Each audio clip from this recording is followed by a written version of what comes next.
Hello, ladies and gentlemen, and welcome to the 638th episode of the GeekVerse podcast. I'm the Clown Prince of Extra Life, Travis Snell, and I'm joined by... Aliens, Predators, and Tailors. Oh my. Oh my. There he is. But yes, ladies and gentlemen, people, even though we started off with your little laugh, we are here to do a newscast, you and myself, maybe a little guest cameo by someone to tell a story. But yeah, we're here. 638. Lots of stuff going on this week. Agatha's ending. Penguin, last two episodes. But most importantly, which I'm going to talk about throughout the whole stream. I'm going to remind you, drop different events. But November 2nd, Extra Life is coming, and we're going to talk about that later. But yes, we're trying to raise money towards BC Children's Hospital. Have lots of incentives, all in the link down below, so we would appreciate it. But we're also joined by another man here. Hey, how's it going, guys? Sorry I'm late. Whoa. I was sure to ask him, like, oh, maybe he forgot. I don't know. So I was working on some Marvel trivia questions for the upcoming 24-hour stream, and I lost track of time. So yes, if there's any excuse, I feel like that's a pretty good one. Thank you for the reminder, because I teased it on Twitter. I was like, oh, we're going to announce the Marvel host for the trivia section on Venom. And then Chris messaged me. He's like, who's the host? I'm like, oh, yeah, we didn't do that. So, but yeah, that's one of the events is the trivia that's happening this weekend. It's the tiebreaker because the last 2 years, Taylor's led a team and I've led a team. We've both won a trivia match. So this is it. This is the end. We're not doing another team Taylor, team Travis after this. The winner's a winner next year. We'll have new team captains. Nice. But we got Clay from Star Wars Alliance doing the Star Wars questions. And then we got Joe from DC Alliance doing the DC questions. And then we got a man that's going to call right down the middle, Mr. Muss, doing some Marvel. I thought of going to you because I remember at one point you and Taylor talking about doing the questions for the GB Day one. But once you become team captain, it became a little fraudulent. So I was like, okay, let's maybe pivot here. But now, no fraudulent here because you can call right down the middle. You know, you're a GV member. So yeah, I'm excited. It's been fun making it. 40 questions is a lot of questions. I'm at like 28 right now, so I'm still working my way through it. It's quite a lot, but I think I got it some good different categories, and I'll say I'm excited. No one will have play tested these questions, so they might be really easy, they might be really hard. Who knows? But I think it'll be hopefully a good mix of both. Mm-hmm. Well, speaking of Marvel, you're here for another reason as well, too. You want to pop on because you're not here for the whole episode to let everyone know he's going to be working hard on other stuff. But you want to pop on about something fun that happened to you last week. I had a fun story that I had to share with the fans here. So on the weekend, as I do often, I went climbing on Sunday, and starts out pretty simple. I'm going to go to the change room, get my clothes on, and all that sort of thing. And I walk by someone like, that person looks really familiar, but like, oh, no, it can't be. I leave it for a bit, go downstairs, talk to Muds, and Muds is like, hey, did that person look really familiar to you? And I'm like, you know what? I think you're right. I think that was the great Miss Marvel, Iman Vellani, just walking around the climbing gym. So it took me, but I was looking at her, I'm like, I swear, I think that's her. Like, I don't normally, or if ever, bump into famous people, so it's kind of a weird experience to see someone who's no especially longer on that level. It's like, oh, I saw a YouTube video or something, or like someone that I've reviewed various of their or I'm sure like you've bumped into somebody like for esports, like, oh, I've seen a stream of that. I've seen a bunch of Melee players and stuff, yes, which was my only kind of equivalent. But it's funny because I feel like in Vancouver people always have that experience. Like Muds, her sister, bumped into Elijah Wood, or didn't bump into him, but saw Elijah Wood like a couple of weeks ago, just filming something. Really? You guys are bumping into everybody right now. But I don't think I've ever bumped into anyone. We got to give the Mus's business cards going forward to slip them, But anyway, so, I'm an introvert, so I don't just go up and talk to people. So I had to hype myself up a little bit, but I eventually went and asked her to confirm, are you Iman Vellani? And then we had a nice conversation. And I mean, surprised to no one. She was so kind, so nice, and happy to talk to me for a few minutes. I mentioned, of course, that I'm a Marvel fan and all that. But it was cool. She climbs here or there, which was nice. She was in Vancouver filming a movie, she said, but not a Marvel thing. But here's the fun scoop. I got to have a scoop along with this, too, is that she said that she is probably going to be filming some Marvel thing next year. And if I look at the slate, I don't look at anything and see like, oh, Miss Marvel's obviously in that thing. That makes a lot of sense. So I don't know what that could be. Travis, you theorize that maybe that'd be like Doomsday if she's in that. I think so. Is that supposed to be filming next year? I guess. Yeah, it's supposed to be in the first. I think the rumor right now is March. in the UK. I don't know where that all is because we'll talk about that a little bit later with Holland. But he's doing something where he's like, he films Nolan movie, and then I think he films I can't remember what. No, it's like Avengers, Nolan's movie, Spider-Man. So I think Avengers is supposed to be early next year. So Very cool. mm-hmm. But yeah, I mean that's pretty much it. We talked for a few minutes. She was very, very chill, very cool. Nice. And yeah, it was a funny, weird experience. Shoutouts to climbing. You know, it's a great way to meet people and apparently meet people from the MCU if you get very lucky. Yeah, that's funny that you told us that.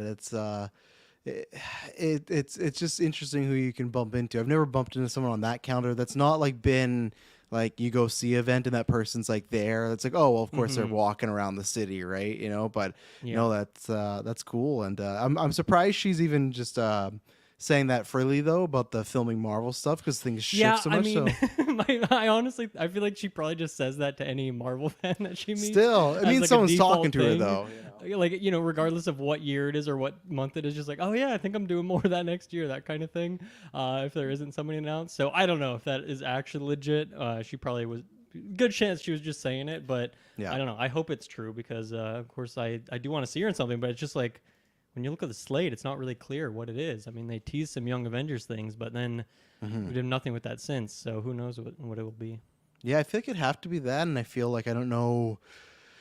They'd be smart to put her in a bigger role because I think everyone likes her. You know, despite like the Marvels and everything not doing the greatest, like everyone likes her. Like, even in our reviews, you know, which you know, hopefully didn't tell her to listen to our reviews. But I should have told her like. One of our fans, S-Bubs, has claimed that Miss Marvel is peak MCU. That's true. Going back to that old conversation that we had. I didn't mention the podcast. I could have, but you know, I didn't want to make it about me. That's true. But at least though, in all those reviews, we've always very kind on her. She's never been the issue with anything we reviewed. If anything, she's like made it a lot better. So yeah, I mean, you know, even off the top of my head, it's like I can't remember every single thing I said in those reviews. So I don't know. Maybe if I said one bad thing, like I wouldn't want to tell her about that. Not that she would go listen to it and you know listen to every word or anything. But no, I did not mention the podcast. But who knows? Maybe I'll bump into her again if she's here for a while filming. So. We'll see. Get her in a movie, get her voice something in your game, you know? That's the goal. Adrenochrome too. That's the future. That's the future goal. I mean, I guess she lives in Toronto, not Vancouver, so I don't know. Unlike I forget she's Canadian. But she's still. But I do go to the climbing gym all the time, so if she ever is in Vancouver filming and goes to the gym, like there's a good chance I'd bump into her. So she's got the Canadian roots, you know, so that's a good thing. So. Exactly. Anyway, that is all. I will leave you guys to your newscast. Have fun. All right. See you, sir. Farewell. See you the weekend. Bye. Let's see here. Okay, so we got lots to talk about today. It's so funny. I was going to drop this in a second, but Taylor, the first thing on the cast was just laughing, and you sounded like... What is it? Is it titties? That's what you sound like. You son of a gun, you fucking got it. Holy of course. shit. So let's not tell Kirkland about that because it's going to be in there. We're going to be talking about Scary Movie a little bit later. It is just a two-man cast. Kirkland's hanging out with his dad. Dylan's packing because Dylan is traveling because, he's flying down. I don't think it's tomorrow. I think the day after he's flying down for Extra Life. And, we're going to talk about a bunch tonight, and I'll do a cast separately to promote everything that's going on. But that's our 24-hour Extra Life charity stream.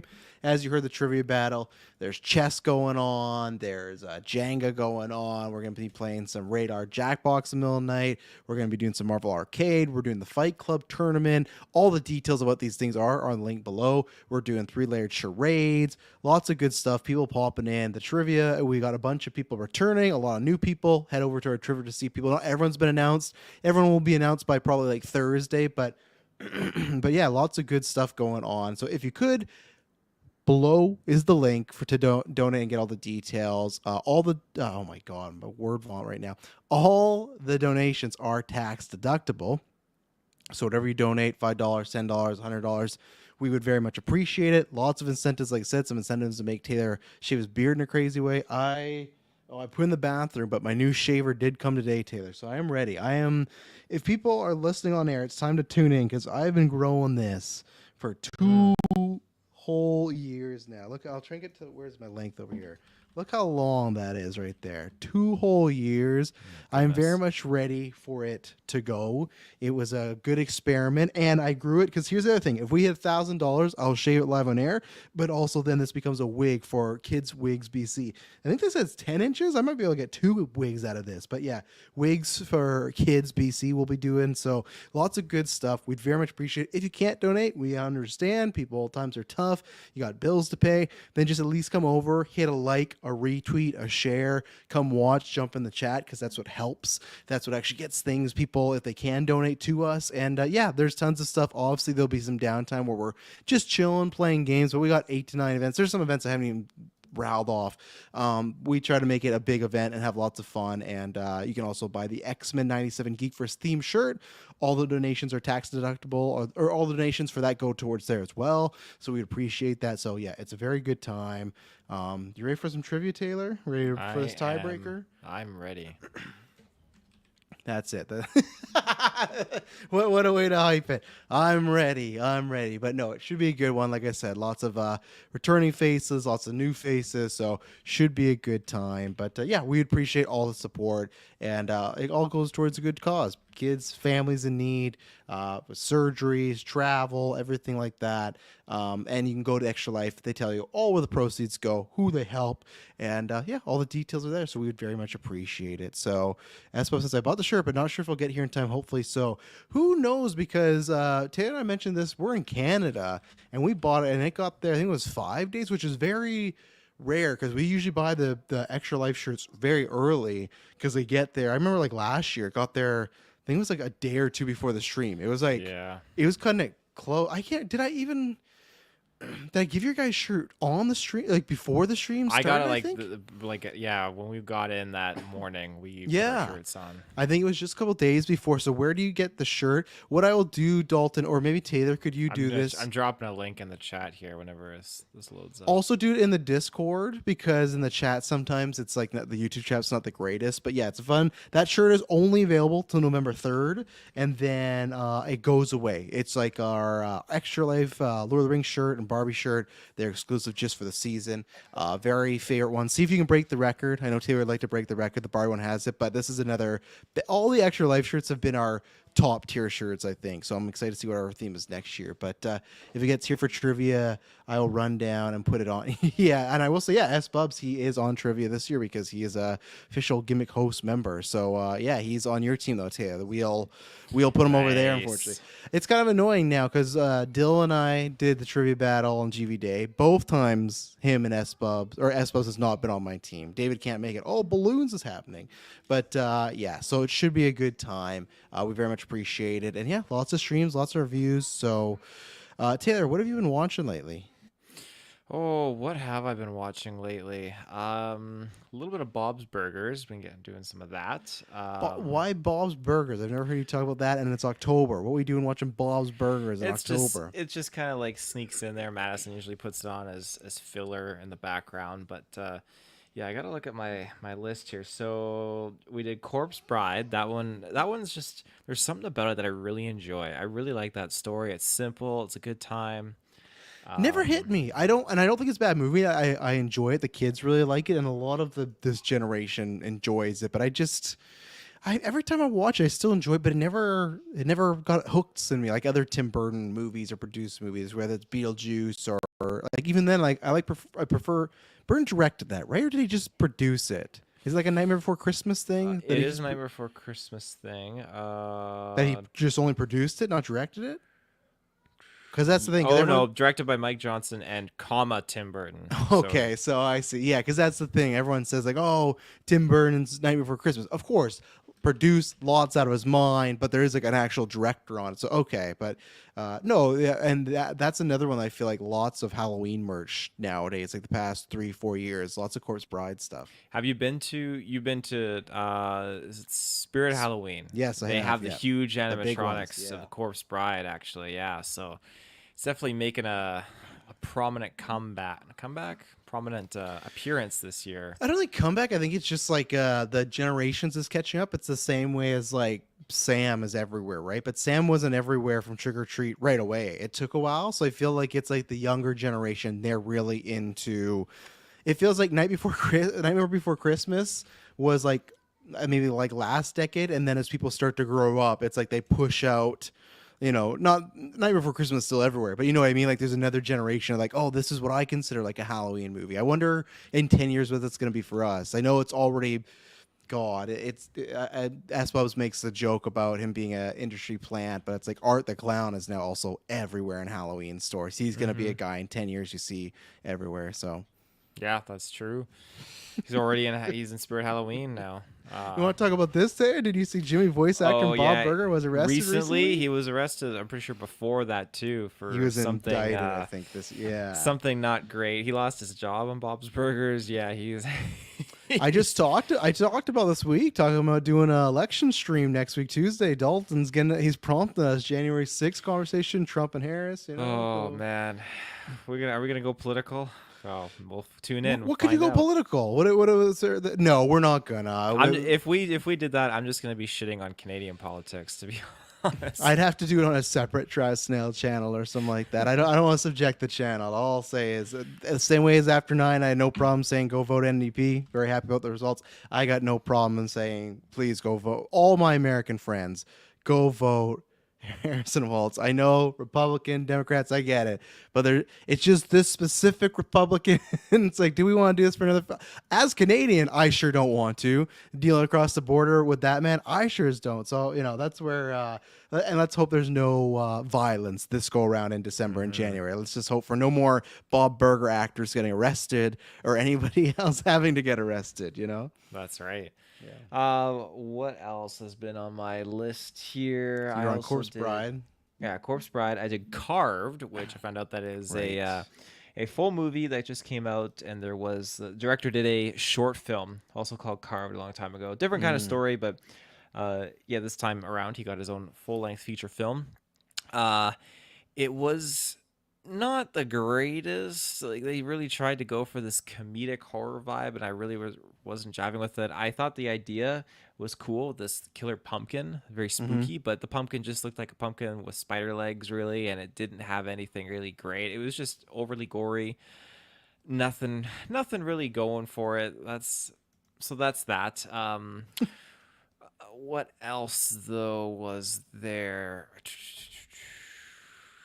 I'm trying to think. There's something else that I watched. I haven't finished my Hobbit watch through. Once I finish the Battle of Five, it's taking a while. I put it on the back burner. Once I finish Battle of Five Armies, then I'm going to get around to doing Lord of the Rings. But what else did I just freaking watch? I didn't log it on my letterbox, and that's going to annoy me that I didn't, because I always forget these things. Oh my goodness gracious! No, it's just gonna have slipped my mind. As far as TV shows go, I've totally dropped the ball on The Bear. Need to finish that off. Yeah. So for now, it's just Bob's Burgers in the background. That's basically it. I saw your last thing logged on Letterboxd was Adrenochrome. You got that going on. No one looking at it now. Don't promote it now. But big thank you to somebody that in one of the film festival people that watched it. I didn't know this was a thing. I know Asbubs talked about adding Adrenochrome on there, but I was like, oh no, wait until. I wanted to wait till like the full release was out there because it's still not until next year when it'll be a full release. And now it's just in the festivals, but.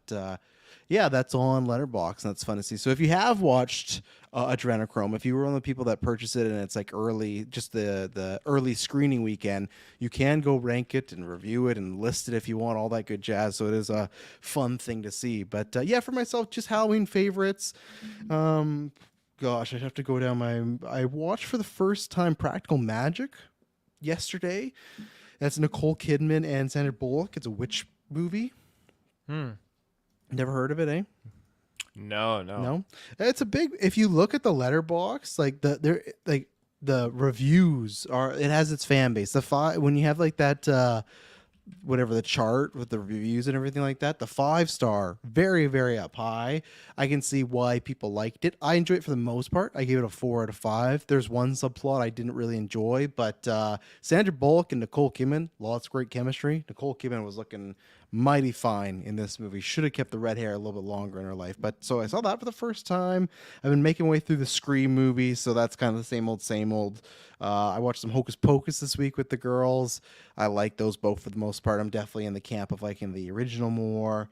Let's see. I watched Buffy the Vampire Slayer, the original, because me and Emily for like the past 5 years, been like, we're gonna rewatch the show. We never have time. Soon, like she's off work now, but she still has some appointments with the twins, cooking in the oven there. But eventually she'll be home, and I think that's what we're gonna watch. I remember me liking the Buffy the Vampire Slayer movie a lot more, but it was not good on this go around, this watch, specifically the movie. Donald Sutherland's in it, and he's really good. But other than that, it was a tough watch, and I'll never watch this again by choice. It was it's just sometimes you have those movies that you had in your head, and I probably watched it when I was still in probably grade school, so it's one of those had in your head of liking a lot more, and then when you watch it's like it's a weird movie. I watched The Substance, but I'm not going to talk about that because if you want on Patreon, lots of good things. But Charlie Randall, he's a Patreon, but he went up to the producer tier and he's getting us to review The Substance, which will be happening the next couple of weeks, which I'm very excited about because to maybe spoiler my thoughts, it was going to be my Golden Geeks pick that I was going to make these three gentlemen watch, but he's making us review it. I'm actually excited to do a full review because it is a wild movie. So look out for that. Patrons, you'll be getting a review of The Substance. That'll be tons of fun. Let's see. Poobla and Honey, we did on air. You can watch that. Woman of the Hour, I watched that. That's that Anna Kendrick one. I think you remember that trailer a couple weeks ago we talked about? It's like the dating game soccer. Yeah. Yeah, Madison wants to watch that one. Yeah, it was good. I think it's one of those, it's tough around when we get to the fall season because you get a lot of, especially for myself, a lot of stuff that is in the film festivals for the summer. I'm sure this is going to happen to us. Someone's going to watch, be like, Adrenochrome sucked. I heard good things. But like, this was me where I don't think this movie didn't suck or anything at all. And the guy that played the killer, I can't remember his name, really good performance. But other than that, I thought it was just like, it was good. It was fine. It was like saying above average sounds bad, but like, even above average, if that sounds any better. So yeah, I don't know if I can like recommend that you got to run out and see it, but definitely it's worth a watch. Just maybe lower on the watch list. But yeah, this is that time where it starts to come. These movies start to come and they get really, really hyped. And it's like, I don't know. But as I says, just watched it last night. Thought it was okay, but thought there were some cool choices filmmaking wise. Yeah, that's the thing where I agree with you, S-Bubs. There's like, especially some of those shots when they're not spoilers. There's photography on the hills, like some kind of kill locations. There are some good, like they had some. We appreciate talking about Adrenochrome. We appreciate some good outside imagery and whatnot. And yeah, there was some good shots there. And there's still that shot of him walking in the parking lot. So there is some good moments. There's nothing like not out there, or like there's nothing in there. There's nothing. Oh my God, this movie doesn't have nothing for as far as qualities. There's some good stuff about it, but and see, also Bachelor number 2 is second best Disney chair musical of my era of The Descendants. Oh, there you go. So I'm excited to watch because I've heard the documentary is really good, and that's another thing where it just felt like there's a lot left on the table. Dalton says, "Do you all watch What We Do in the Shadows?" I've never watched the show. Watched the movie, really enjoyed it. Don't know why I never watched the show. I think it's just one of those situations of like, there's just too much, and I didn't know if I needed that, but I've heard good things, so maybe when it ends. Have you seen either, Taylor? No, I haven't. You should watch at least the movie. You would like that. That's one of Taika's early movies. I think it's his first or second movie directed. It's a vampire comedy. It's like a reality show of vampires in a way. It's not exactly like that. It's not as like Kardashians and whatnot, but it's that like type of setup. So definitely watch that. And then my last few watches, every Halloween, I kind of like, soon, a couple days, gonna watch Trick or Treat. I watched Nightmare on Elm Street, and then I'm watching Shining right now, and then the Halloween, like the original. So those are usually ones I hit, and I don't know, I can't say anything. I'm waiting one day the retro Nightmare and Shining. Those are my two favorite horror movies all time. I think I always say that Nightmare is my favorite, but I think Shining's the best, and Trick or Treat's the best Halloween movie. And then Halloween, you just gotta watch because the vibes, you just gotta watch 78's Halloween just because like it's there. It's like a tradition. So yeah, that's what I've been doing is horror movies. I'll probably watch horror movies. I usually watch them to about like the third week in November as like a Halloween hangover, because once Halloween's done, there's like a week of missing it. But Let's see here. Yeah, so we're gonna start getting some news and everything like that. We got lots of Patreon questions as well. Thank you everyone sending in questions. But yeah, lots of topics. Gosh, what do we got here? We're talking about Venom's box office. We're talking about Alien vs. Predator 3. We're talking about new Marvel dates. We just got a Marvel trailer before we went live, so we're gonna watch this live on air. So we're sorry for the audio listeners, but we'll it's not our natural, or it is our natural reaction, but it's not like we have it ready to go because it dropped right as we were going live. So Marvel revealed the whole slate of 2025, lots of things. But let me get to some questions here because there's some questions that had nothing to do with said topics, and those questions will go in the topics. But give me 1 second here as I find them, because again, and you can join Patreon at any tier and send in questions. Dalton, who's in the chat, said, what guys are you? What are your guys' main setup for movies such as TV size, brand, OLED, QLED, just a gaming monitor, nice speakers? I just got I'd say like an above average sound bar, and then I got a Sony TV.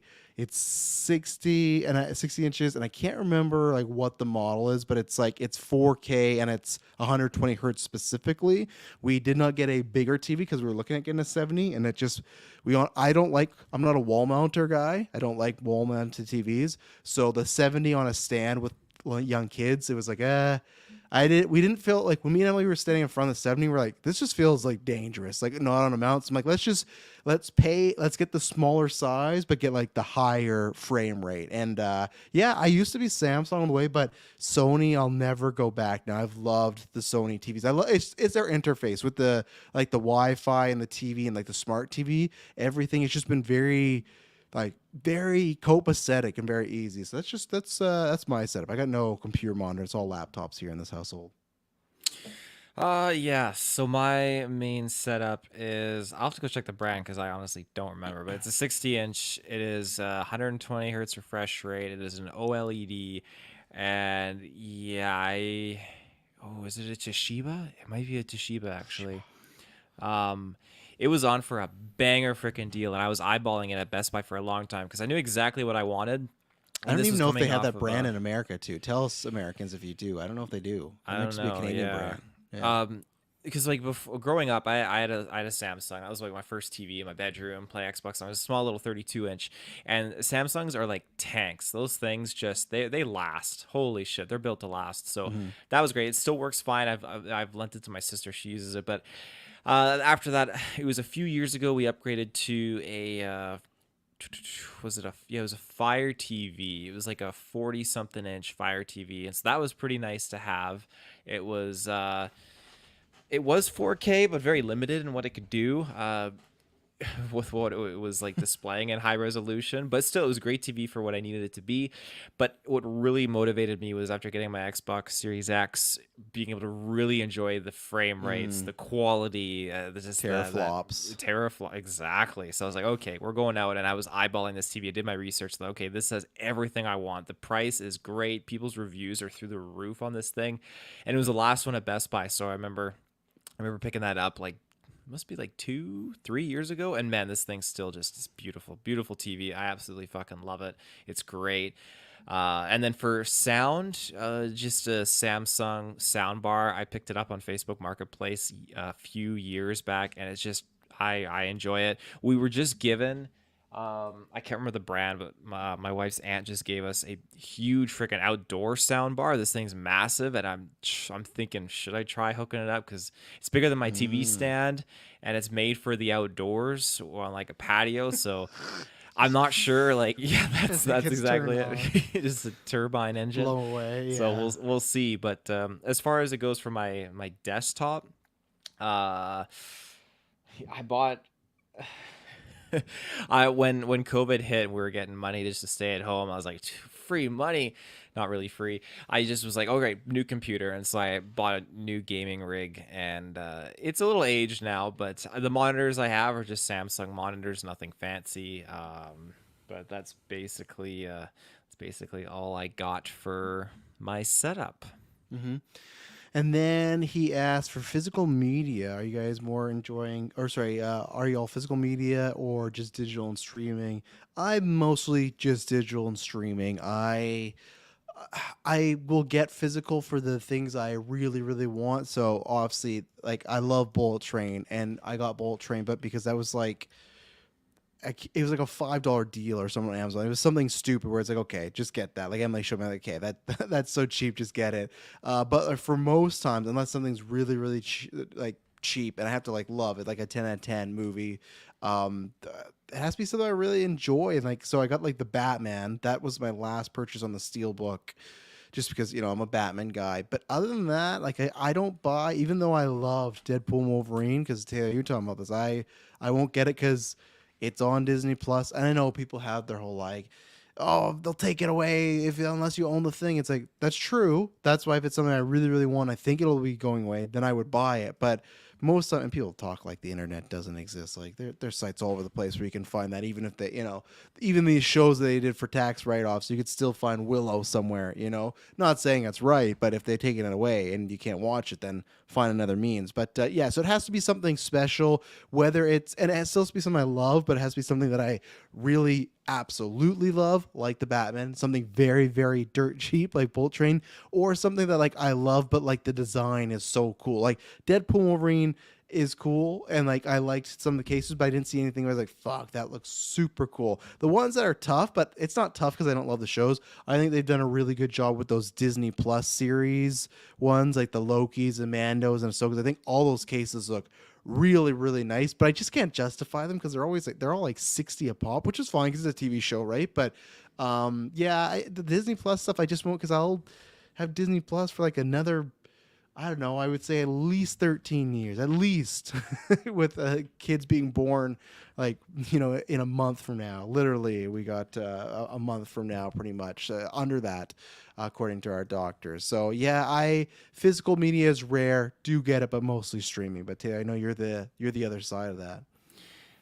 Yeah, big time. I strongly stand by physical media, and I've had to refine that because when I was younger, much younger, I was just dropping paychecks and paychecks on stuff. Oh, it was bad. I wish I had that back. I would have never bought those I bought like the first 4 Game of Thrones seasons. I remember buying them being like $100, but like, oh, I'm at home, whatever. But it's like, I'd love to put like, I kept them, but I would love to take some of them back and be like, wonder what the total amount of this would be if I were to say, like, how much did I spend from like 2010 to 12 when I was living at home, single, had a full-time job for the first time in my life, just making bank in my mind, not paying rent. You don't want to look at that. I don't want to know. Because that's what I was doing. I was at home. I wasn't paying rent, and I was making bank full time job. And for whatever reason, I didn't get rid of the receipts for things that I had. I was just throwing receipts. And I was a collector, and it was like a hoarding kind of thing. So I was just storing all these receipts when I would get home, throw them in bags, throw the bags in my closet, yada yada yada. So a year and a half later, this is when I was a teenager, I decided to go through and clean it out, and I gathered all the receipts. Oh no. It was not a good number. This is like looking at a bunch of texts from a bunch of ex. Oh yeah, it was bad. It was bad, and so delete those numbers. Since then, it's gotten not that much better, but a little bit better. I've managed to refine the process a bit more, especially now that I have a family. Now. More picky choosy, yeah. So and just space too. Eventually, it adds up. That's the big kicker, is the space. Yeah. So I've got a little bit more of a refined collection of things, but I'm definitely still big on picking up things like Marvel. I'm very much here or there with it, like Avengers movies. Eternals, I like to right? buy. Eternals Steelbook you got? Yeah, definitely not. I gave it to Dylan. It's like collector's item now. Yeah, I'm big on Dylan. like the crossover, like the team ups and stuff. So Multiverse of Madness, I got that one. The Avengers movies, I got all those. Deadpool and Wolverine, that was just such a banger and like a big hit film. I own the other 2 Deadpools, so it's funny because that movie, Amazon is very weird. And so when Amazon finally announced and dropped it in North America that their Steelbook, it was $44 Canadian. Just you can imagine what it is in the States in American dollars. And then 2 days later, they bump it up to like $60+ Canadian. Like, it's just that price hike. So I managed to like sneak in there at that discounted price, which is great. But yeah, I remember always going to the stores looking for physical copies of different things. And I think that there's definitely a place for it because there's definitely online. You can always find things. Sometimes it's just freaking it's just such a grind to find something or hook stuff up or just try and like make it connect. But it's so nice when I can think like, oh, you know what? I own that movie. I can just go upstairs to my under the bed tote bin, pull it out, and just look at this whole stack of movies. Like, bam, there it is. I can just watch it there because it's funny how many movies like a Trick or Treat or whatnot, they're not directly available. You have to rent them online or something like that. So it doesn't hurt too when you're at the store and you see some of these movies for like, like a couple bucks. Big one being the Friday the 13th, not including Jason X. Yeah, it's all like the first up to part 8, basically 1 to 8. So it's really, really nice because they had a steelbook of that, which is an extra perk, and it was only $30, and it came with all the digital copies. Like, oh, this is freaking fantastic because I only had them on DVD before, and so getting this was a big payoff for me as far as I'm concerned. So I'm big on collecting digital copies and kind of building my own streaming library that I can just have available to me whenever I want. So yeah. And then finally, before you ask for the general questions, like I said, we got a lot of other questions from people having a concern with some other topics, but he asked, last one, as I've gone down a rabbit hole, film versus digital. As movie reviewers and aspiring filmmakers, is there preference? Does one look better, or is there one you prefer, or does it matter? So I'm of multiple minds here. I guess it's hard. I was going to answer them one by one, but I guess it's all together. I prefer film because it's something that you don't, not that you don't notice when you're younger, you don't, but as you watch film, as you hear other people talk about it, critics, other filmmakers, examples, you can watch some great stuff on YouTube. And it's just, there's something about movies that, especially from the 70s, the 80s, the ones especially on film, there's just something about it. And I'm not sure how much I have visual aids here, but you might know because Matt does photography, so maybe you have some gauge to it as well too. But for me, there's just something when it is on film that you can't put your finger on. It just does look better, and it's not even crisper. It just, I think in a good way, it looks like otherworldly versus digital. One thing, because I was looking at a bunch of stuff today just to be like, oh, like how do I describe this in a way of just like, other than, oh, it just looks better. For me, digital, like let's say you get the best digital camera, right? And it can look flawless, high res, perfect quality, the best of the best, right? But I think what it does is it exuberates a real life looking image. And what I want to point out here is, shout out to this random guy, because I wanted to find an example of what I was talking about, but I will share my page here. So I don't know who this man is. I'm sorry to this man if I saw him on the street, but I wouldn't know who he is. It's too small. Maybe I'll see if I can find a bigger one here. I know, of course, he's holding the gun. We just talked about fucking other stuff. Okay, here we go. Perfect. So on the left, oh, it hasn't changed over. Oh, because the new picture. Damn it! Hang on, it's a new screen. I'm like, look at this. I found a big version. Okay, here we go. So I will try to describe this for the audio listeners, but on the left is the film side, and then on the right is the digital. That's my point. Where on that right, that looks like he's there, right? He's crystal clear. You can see him. That, like, to me, what he looks like there is what I would see if I were to meet him in real life, right? Where on the left, it just has something where it's like maybe the details, even though the tie, you can see it more, maybe the details aren't as fine. Like, it's a bit more, not as, like, you look at his facial hair, you look at his actual hair, you look at just his coloring, that's more realistic, right? I imagine his skin is not that pale in real life where it is on film, right? But there's something about it where it just, that looks, like I said, it looks like it's in a different world. I think I would like digital when it's a documentary or something like a biography film or something like that, right? Where it's like, oh, it's real world stuff. But in the moviescape, I would like that, or that's what I prefer. But I also know it is very expensive and it's also a lot harder to do. So that's why for me, of course, because I had thought about this. I talked about this Tim Rooney. He's going to be on Extra Life, and he's another filmmaker. He's on your team, Taylor. He's back for, I think, the 4th or 5th year in a row. I think, I can't remember how long we've done Extra Life, but he's been there except for one, but he's been on many others. But he's someone that also prefers film. And we were talking about this a couple months ago where I am, and I share the same sentiment to him, is like, you can have your preferences, but I don't like filmmakers that are like snobby about it. So of course I would prefer that, but I also know that many studios or filmmakers can't afford it. The same way I even looked. I was like, man, I'd love to get in that. I looked at it, I'm like, no, we're nowhere near that price range to where we could afford that. I would love to. I would love to see what Adrenochrome would look like on film. But digital is just also the easiest tool right now. So yeah, if I had my preference, open checkbook, sure, I'd love to do that, and I do prefer that. But I also don't like, it's a preference, but it's not like oh, this is on film, this is gonna suck. Like there are some people like that.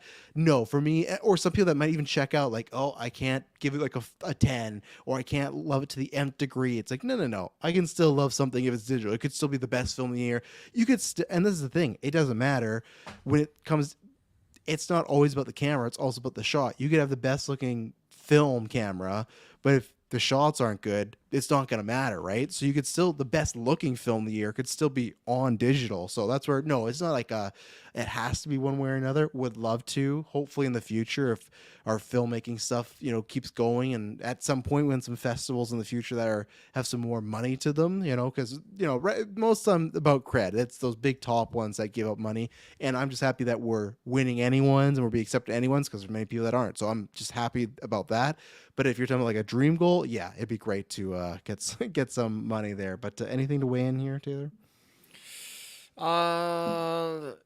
Sorry, I was trying to find the original question, and I don't see it in my message correspondence with you. What was the question? Oh, he said, film versus digital. As movie reviewers and aspiring filmmakers, is there a preference? Does one look better, or is there one you prefer, or does it matter? Okay, I might not send you that because we had 9 questions, so it was I might have forgot to pass that one to you. So, yeah, I don't know. Like I don't really have a personal preference. I think at its core, it's really just what the content is, right? So that's what I'm kind of looking at.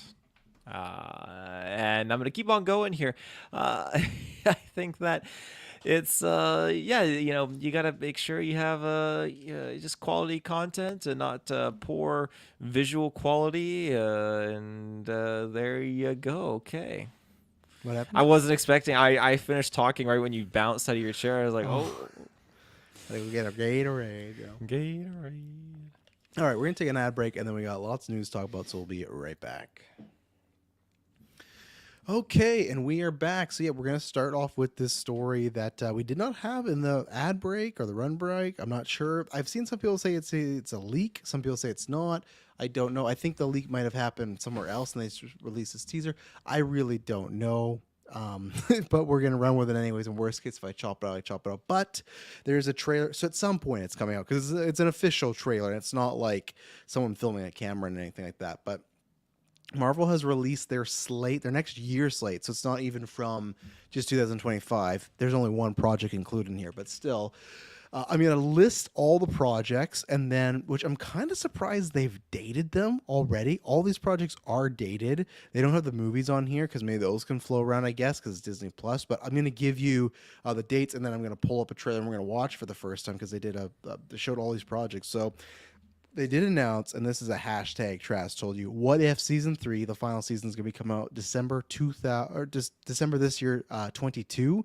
I don't know if it's going to be like last time where it's going to be like the episode a day business or what the deal is. So I'll have to let you guys parse out that one because I'm bummed about that. I'll talk about it on Golden Geeks, obviously the Marvel ones, but I'll be away for that. So I'm bummed that What If is dropping, but I had a feeling. That's Brent, Chris, I told you, I was telling them, I think it was on Marvel Alliance once, and I don't know if you remember in the summer that they had dropped a few images of What If, like the new season. I was like, that's really odd for a show that's like, they haven't said is dropping yet. Like, why would they even drop any images if it's not dropping this year? And it wasn't just like, oh, here's one picture, here's several. So that's happening in this December. So we got one more project, which I'm happy for the Marvel Golden Geeks. That'll help because it was really just looking like Agatha, Echo, and Wolverine, Deadpool. So at least a 4th project because I don't think maybe Kraven will surprise us. But finally, we got a date here. So these are going into 2025. So Your Friendly Neighborhood Spider-Man, that's coming out January 25th.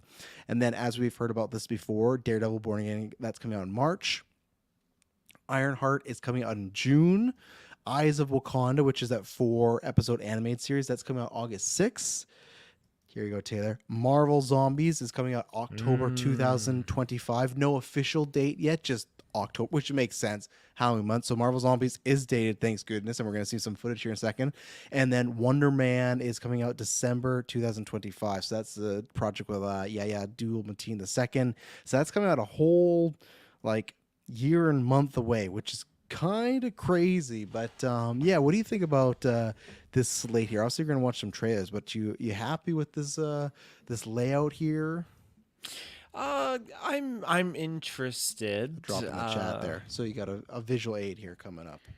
Yeah, I'm interested. I think that yeah, What If definitely has my highest bit of excitement, I'd say. Out of all these, yeah, I really like the What If stuff that we've more gotten. than Zombies? I'm surprised. Yeah, like maybe I just need to revisit that episode of What If, because I feel like it's been so long and I'm just kind of like I've simmered on it.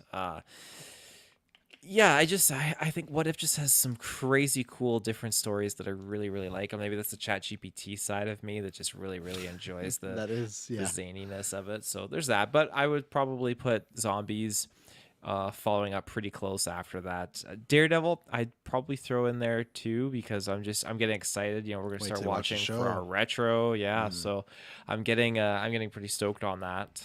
Look at that. There's a nice little puppet there. That's a TVA. Oh, it is a that's TVA. That's a clever reveal that they did for this. Then all right, so I'll show. I'm gonna play it first. Let me know if you got sound, and then I will play the full thing. Oh, I got sound. It's gonna get good. Okay. Here we go. Oh my! Flashes. I guess I should move. It's been some time, hasn't it? Oh, the Punisher. I can say the same about Some official Punisher business. Your darker half would agree.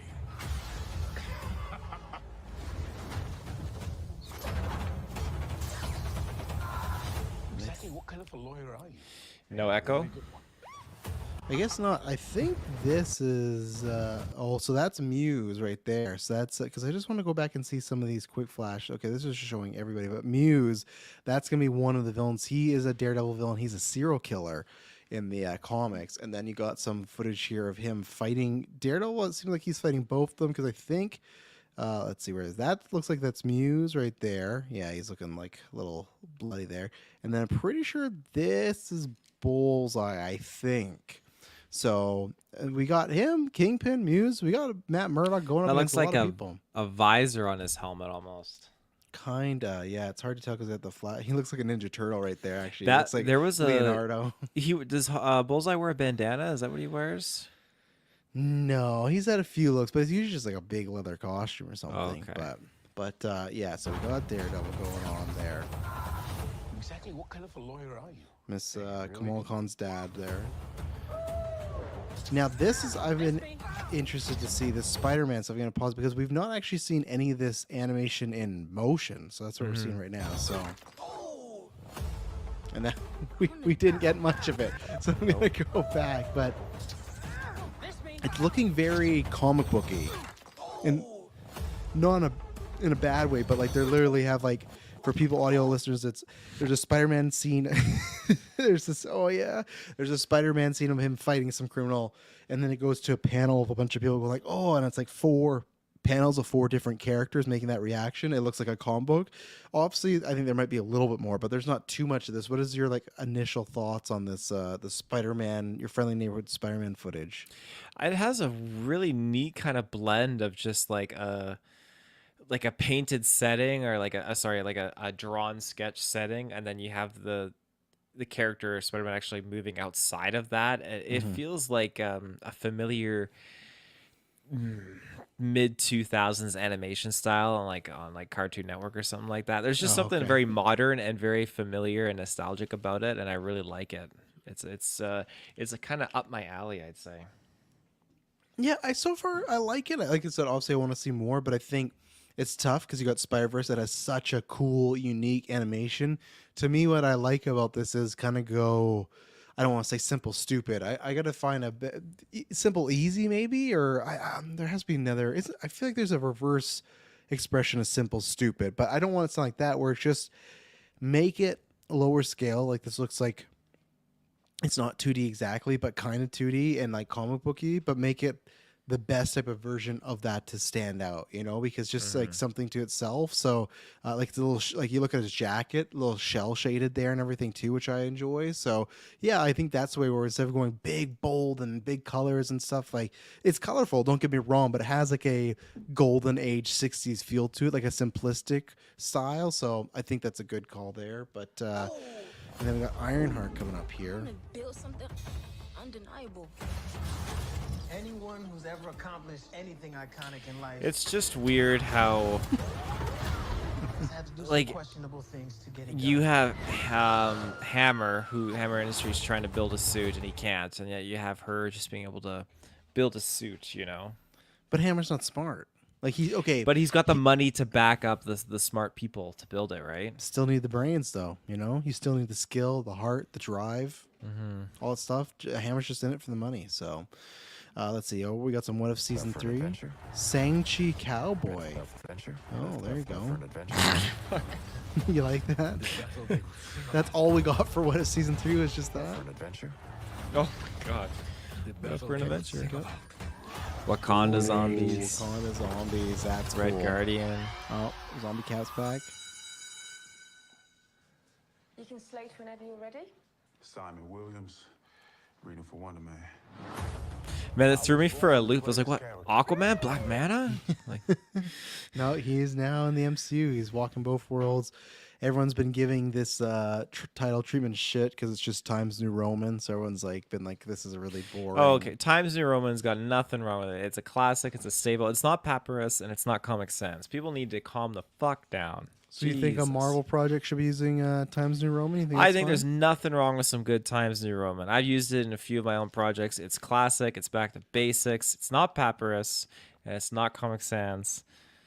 That's where I'll leave it at. I'm gonna tell you what here behind the fourth wall, you're never gonna see a Times New Roman on a GV fucking movie poster. I'm telling you that right now. On a movie poster, Maybe if it's a spoof movie poster, but not on a movie poster. I'm never greenlighting Times New Roman as a title. I'll slip it in there. I'll slip No, it in. no, yeah, do that on yours. The one that you're directing. We'll do that on yours. I was born to play this character. And we both have a lot riding on this. Get Trevor back from Iron Man 3 and Shang-Chi. I know.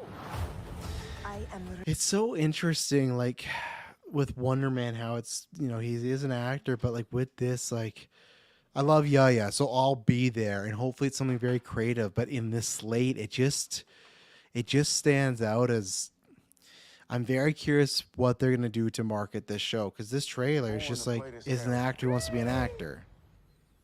And we both have a lot riding on this. Like I do think this has a chance to eclipse Miss Marvel to be the lowest rated Disney Plus show, depending how because like yeah he's still a star, but he's not like a massive star yet.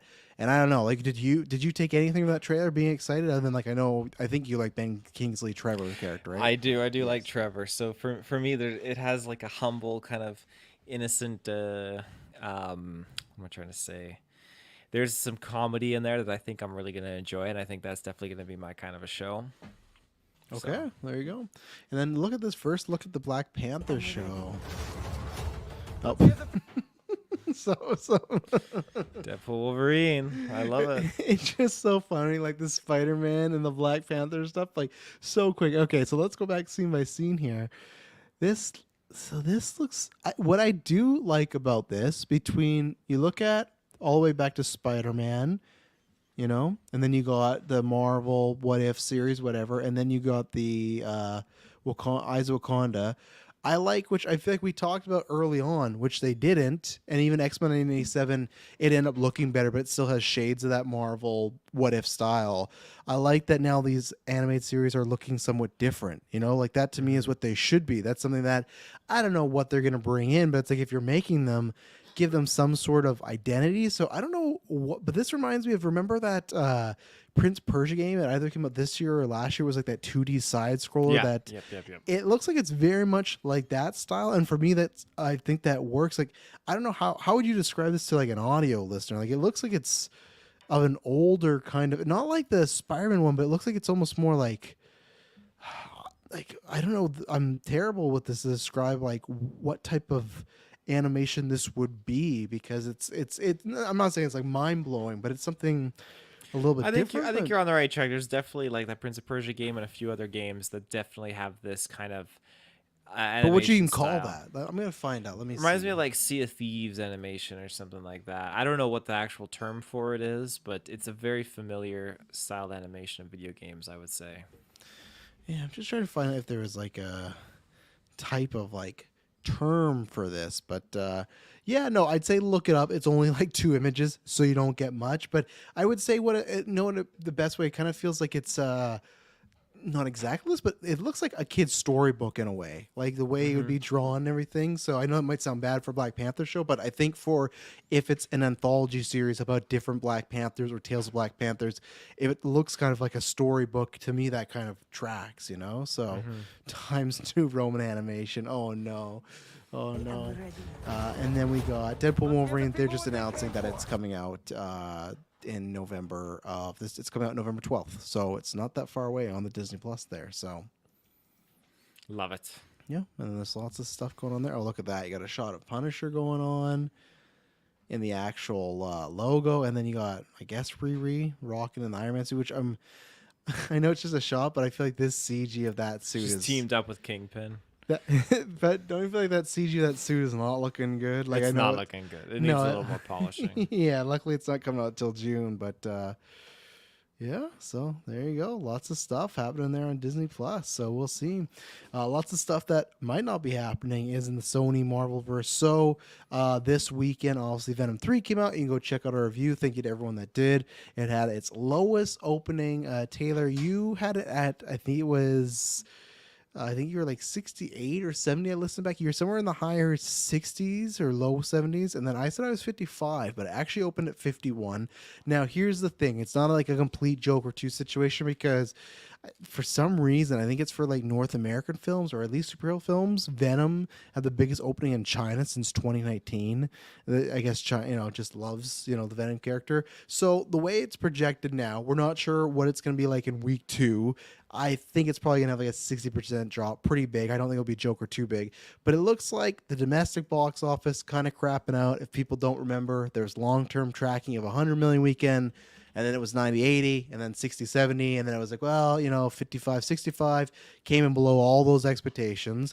But because of the international, it's still doing like well enough. I don't think other than China, it's doing like gangbusters where it's going to $1 billion film, but it looks like it'll still at least be profitable, but it's definitely going to be maybe more, I don't know, maybe like that 400 range, somewhere in there. So now at least, because who knows, international, maybe you put on another one again and it like maybe it makes enough profit where they go, hey, is this good enough? We're still making money. We'll put out one more and see. But usually we've always said this where, okay, all these other films don't work, but Venom always comes out, makes some money where, okay, this is probably going to make a profit. It will make a profit, especially when it goes to stream and everything. But it's not like the runaway success. I'm speaking to us in the future because we don't know this, but I think we're all just assuming Craven's going to eat it. So what do you think? And we have a fun question from here from Mike, but what do you think is like, what is the step to, if Craven were to eat it and do really poor, what is the step? Do you run Venom back one more time and try, okay, could we go for this? Do you pull up somehow make that Spider-Man connection work? Or is it Sony and do they just keep like throwing stuff at the wall? Because the thing is, remember, I think it's like every 5 years they gotta have like a Spider-Man live action film. So do they not care? Are they just gonna look at this and go, well, maybe people are just tired of Venom, let's move on to Black Cat or Doc Ock or Green Goblin? Like, what do you think Sony's gonna do now if Venom finally has like started to buckle and show, okay, these are not as profitable as it used to be? It's kind of be like Marvel's Venom, Joker. We don't know how big a crash yet, but still pretty big. The opening weekends for the first one was 80 and the second one was 90. This is a 40 million drop. So clearly, whether it's comic book fatigue or whether I think it's just people are maybe had enough of the Venom movies, they're starting to back away. What do you think is next? Or the number 4 of like, which we're going to talk about Mike's question, is there a chance, do you think they could just start anew and be like, okay, let's start entirely over? Like, what do you think Sony does come 2025 once Craven eats it? Because I guess if Craven does well, I think they would just, oh, we're fine. Craven's our new Venom. We're going to pump it out. But I don't think it's going to do that. So, Yeah, so Craven's not going to do great. Let's just face it. I mean, It's a fact. I'd be super surprised, and I'll eat my words if I am proven wrong. But I just don't think it's going to do great based on the history and the trajectory of these movies. I think the general, maybe not GA, but just the general population kind of knows that these are not technically the same as Marvel MCU films are. Well, it's definitely all encompassed in the same umbrella now. I think a lot of individuals just know that it's different. And again, a lot of people think that, okay, well, Marvel itself, the MCU isn't really on a high pedestal right now either. Sure, it had a big hit with Deadpool and Wolverine, but it's still been kind of trying to find its place again after the Avengers Endgame film. So there's that.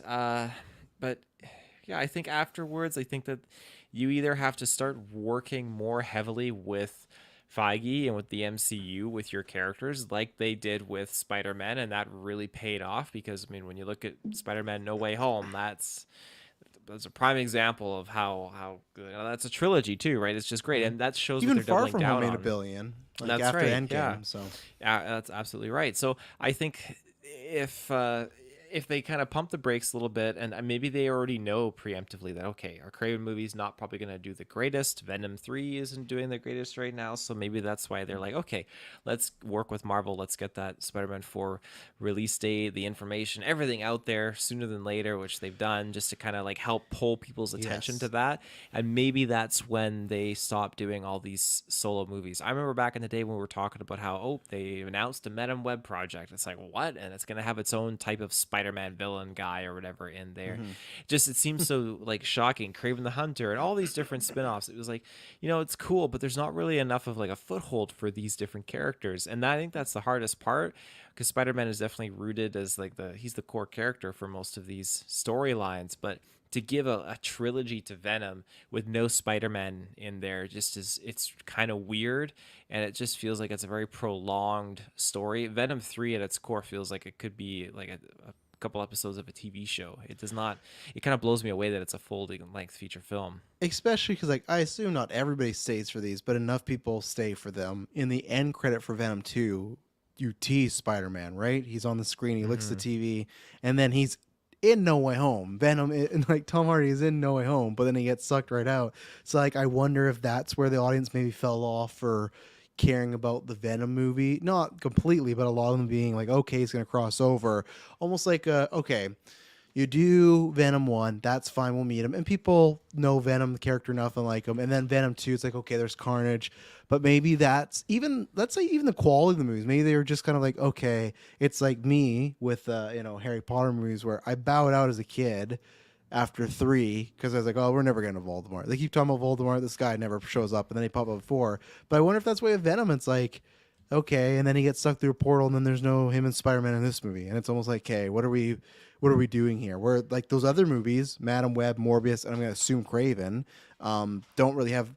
Of course, they have a direct tie to Spider-Man, but not in the sense of like they're not licking a TV with Spider-Man on it, right? Like that was a direct, hey, something's happening with these characters next. Here we go. I was happy it didn't happen, but that's the thing you say, okay, if they partner with Feige and that Spider-Man, or I feel like they'd have to reboot, or they'd have to do stuff like, I don't know. I guess they sent Michael Keaton over to their universe, but I just feel like you'd either have to reboot, or you'd have to have, I guess, make MCU Sony movies. So you would have to be like, okay, we're gonna make a Michael Keaton Vulture movie. We're gonna make a Jake Gyllenhaal Mysterio movie. We're gonna make, well, I guess they already made the No Way Home villains already have their movies, but I guess you make those ones. Like that's the other thing I would love to find out too. Do these? I would assume, because they're partnership movies with this contract that was signed years ago, if a Spider-Man movie made by Sony and Marvel, does that count as a Sony one of like every 5 years, or do those not count? I feel like it counts. Then if they count, then they don't have to force these other movies. But if it doesn't count, then I would understand why you're doing Madam Web and Craven. But I feel like it still counts, and that's where I don't know, because I also don't think we're in the situation, because like we talk about MCU being rocky. I don't think Feige's going to be like, okay, like let's say Sony comes to them and go, okay, this is not working. People are kind of tuning out. We're not losing money yet, but we're worried what could you do for us? Does Feige even want to take that on right now? Like with just the MCU, like just starting to get back on its like feet again of like people saying, oh, Deadpool Wolverine was good. Agatha's good. Hopefully next year's good. Like, I don't even know if he wants to do that, you know?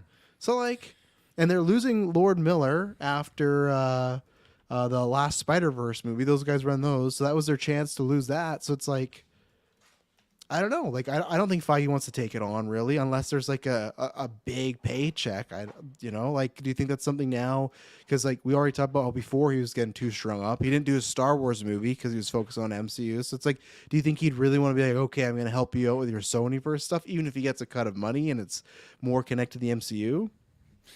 Yeah, I think, I mean, more money at this point. Like, he doesn't What's need more he money. Yeah, what does he need? I think if he's the only thing on the table is that you got these rich people up in the hierarchy of Disney that want more money, on top of all the money that they can just use as toilet paper. So Because they get a cut from the Spider-Man movies. So you're saying that's a pitch that they say, hey, we want you to do. I don't know. Like I said, let's say they're going to make a Green Goblin movie, right? Like the way they're doing with it's a new actor, new story, but they say, hey, Disney and the MCU, like they get a percentage of this now, money wise. yeah, Which isn't much right now if you look at Madam Web and Morbius and everything like that, So, yeah, I really don't know. I'm excited to see what Craven does, and I don't know where they go from here because, as we've said, they don't have any more movies announced after Craven. Usually there is, and there's not. They, like you said, they announced Spider-Man. I think that was on purpose because I think they knew the tracking wasn't going well. Tom Holland, obviously, he was promoting Bureau, which we're going to talk about Tom Holland in a second because there's a bunch of stuff, and Blade we're going to talk about. But Mike asked us a question. So, I don't have a. Sure, the perfect world is Sony comes to their senses. And I can't even say comes to their senses. They decide, you know what, we're just going to give Marvel back all the Spider-Man stuff. Here they go. But why would they do that? They paid for it, and if they have to make one movie every 5 years, like, I don't think Marvel and Disney have that money because, like, even Spider-Man alone is like $1 billion franchise, right? So it's like, what could you give them? Even like, remember, wasn't Star Wars bought for like $4 billion or something like that? yeah, it was around under 5, I'm pretty sure. Now, obviously Star Wars had its issues, but looking at that, like, wasn't that a bad deal for George Lucasfilm? Like, Oh yeah, Lucas, like, I know there's other expenses, but just profit alone, like, even last year, I can't remember, they said, like, oh, Star Wars was nowhere near losing money because, like, just their merch. I can't remember what it was. It was some obscene stat, but it's like Rogue One and the new trilogy were all almost $5 billion. Because didn't Force Awakens make like $2 billion or something, right? I think. yeah, I think so. So it's like right there, paid for itself. So it's the same thing. It's like, I don't think there's anything Disney could offer them. Like, what could they offer Sony? Like, Sony's still making money and doing fine. So it's like, I don't think there's no number. And Sony would be done. Like, the only way I think the rights revert back to Marvel if someone were to buy Sony, like a bigger company, and then it would revert back to Marvel because it breaks the deal or something like that. But I don't think that's happening. So it's like, I think we're just kind of stuck. Like, we're just like, I think Sony will wait a little bit. I think Spider-Man's going to come out. They're going to focus on or what is the last one? What's the last one they're doing? There's Beyond, Across, Into, it's Beyond, right? The last one, I think. I think it's yeah, Beyond or not Across Part 2. I think Yes, it's Beyond. It's not Across Part 2. No, it's Beyond. So, like, okay, so maybe they get that out next year, and then they got Spider-Man 4 out in 2026. Those are bigger ones, so maybe they'll sit a little bit. And that, I guess, if you're asked, we say, hey, they aren't going to. They're not going to sell to Disney because no duh. They're not going to, I don't know, work with MCU a bit more because Feige doesn't do that. I guess to me the perfect thing would be, let's wait a couple of years, fully reboot it, start anew, and get actual, like, I'm sorry, not 50 Shades of Grey writers and stuff like that. Like go get some actual talent. Now, obviously, Joker 2's having its like issues right now, but like go get like a Todd Phillips. Don't get Todd Phillips. I don't think he's should make a Venom movie or something. But like go get some people like even what James Gunn is trying to do with the DCU. Like go get some actual like good. You might have to pay them a little bit more, so of course the budget goes up. But that to me is like the perfect world scenario. But Mike did ask a fun question, and we're gonna answer it right now. Let's see here. He asked, if you guys were tasked by Sony to create a Spider-Man universe but could not actually use Spider-Man himself, how would you go about it? What would Phase 1 look like? And then I asked him, I said, are you counting Spider-People off limits? I said, Miles, Gwen, etc. He said, let's say you can evolve them but are no way to allowed to directly mention Peter Parker's Spider-Man's existence. It can be Into the Spider-Verse version, fresh start. Also can put Spider-Man in the title, and you can't put Spider-Man. So, Tara, I'm going to give you, we gave... Todd Phillips' sentence 3 years in director's jail. The good thing though, I suppose, with the money he has as a production company, I think he could just go make an indie like right now and find like produce and distribute it with somebody. Fine. So I think he will be, but I bet he's just gonna go sit in his farm like Thanos. But I gave Taylor the guidelines of we're making like the phase 1 of the MCU where it's 5 films. Did you complete this task? Yeah, I have 'Kay. 2 lists in case you don't like my first one. Okay, so give me your first list, and then I'll give you my list, and then we'll go with your second list. I want to hear both lists. So what's your first list?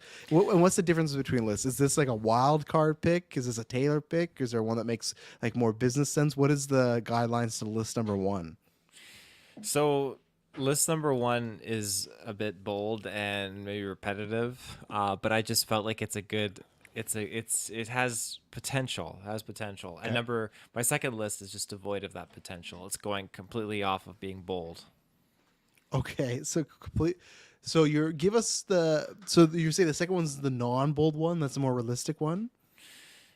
The second one is more bold. Oh, you said the first one was bold. So the second No, one's the even first bolder. second one is more bold. The first one it has potential. Okay, give me the first one. Let's see. Give me your 5 film arc for the Spidey rebooted universe for Marvel here. Okay, so first we need to do Venom. We need to We're gonna start with Venom again. We're gonna start with Venom again. We're gonna put out a proper Venom movie though this time. That is the plan. Because I think without Spider-Man, I think you can do a really good Venom story that's not. It's just not what they did. You can't. Do you what do they Eddie did. Brock again? No. I think we. Do you do we change Agent up- Venom? Agent. Oh, Remember him? shit. It's I do remember Flash him. Thompson. He goes to war, and then the symbiote gets to him, and he gets the guns and everything like that. Do you do that? Well, that wouldn't be a bad idea. Something very different, something fun, but still keeping simplicity. But we're gonna start off with the Venom, and we're gonna do it right. We're not gonna have this overly. We're not gonna do what they did to the other movies. Next, we're gonna do Mysterio. We're gonna give him his own solo movie, and we're Okay. gonna make it dark and gritty. Guy just kind of feeling like a piece of shit. You know, he lives at home, whatever, and he can't make it as a special effects guy. And So you're gonna Todd Phillips this is what you're yeah, doing. this You're is Todd Phillips Joker, but not Todd Philly Phillips Adio. Mystique. That's right. Okay. So after that, we're going to do Venom 2. And this is where we're going to incorporate some of the other things. Not Spider-Man, but as we're allowed, like the Miles Morales and some other fun stuff like that. A little bit building up the universe a bit more. And then we're going to do Doc Ock. Now this is to get real juicy here because this is going to be a full villain movie. It's going to be crazy. It's going to be bloody. It's going to be great. And that's gonna going to be lead us bloody. into the big combination film, The Sinister Six. Okay, so you are thinking the same thing because with Andrew. So I guess I'll say that I do have a Sinister Six, and then I'm going to Tarantino. I'm going to tell you about that, and then we'll go back to the beginning of the list. So that is number 5 because during Andrew, they want to do Sinister Six, right?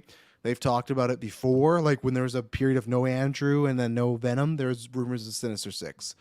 There's been rumors again recently they want to do that. Even in Venom 3, the term Project 6 is dropped. So Sony thinks they got something in their bag here. And the Sinister Six of Vulture with Keaton, Venom, Morbius, Madam Web, like that's not it. You do have to start anew.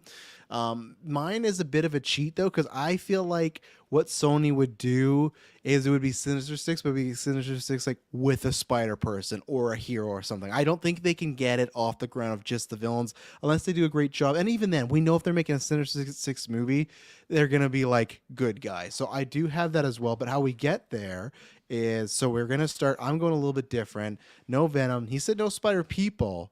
Or no Spider-Man, no Peter Parker. So, well, actually, technically, to say what he said is because I'm gonna cheat a little bit. Allowed to directly mention Peter Parker's Spider-Man existence. So I'm gonna start off with Spider-Gwen. So I'm gonna do that. She's gonna be the lead. I'm not gonna do Miles because I feel like Miles he's gonna go the MCU. I feel like whether it's Toby, whether it's Tom Holland, they do their thing, right? You need a lead. Let's get Spider-Gwen. She's more popular than she's ever been with those movies, the animated shows, comic books, etc., right? And especially think about like her world. What I'm going for is very big visual style, like and like very well shot movies, like obviously good director too, but something different. You think about like the way her world looks in Across, something like that where you get a very visual talented filmmaker to like I want Spider-Gwen movie to look like John Wick 4. Like remember some of the visuals in that movie, those battle scenes? Like that's what I'm thinking. You get her and I'm saying you make Norman the bad guy. I think that like I think there would be a second bad guy because my pitch is he's not Goblin yet. So it's like Norman and like it'd be some villain you could throw away and kill right away very easily. Like someone that's not a part of my Sinister Six. But you got Norman because here's my goal. Norman's going to be who the Sinister Six fights. All right. So there you go. Number 2, it's going to be a Lizard movie. Now, here's my twist here.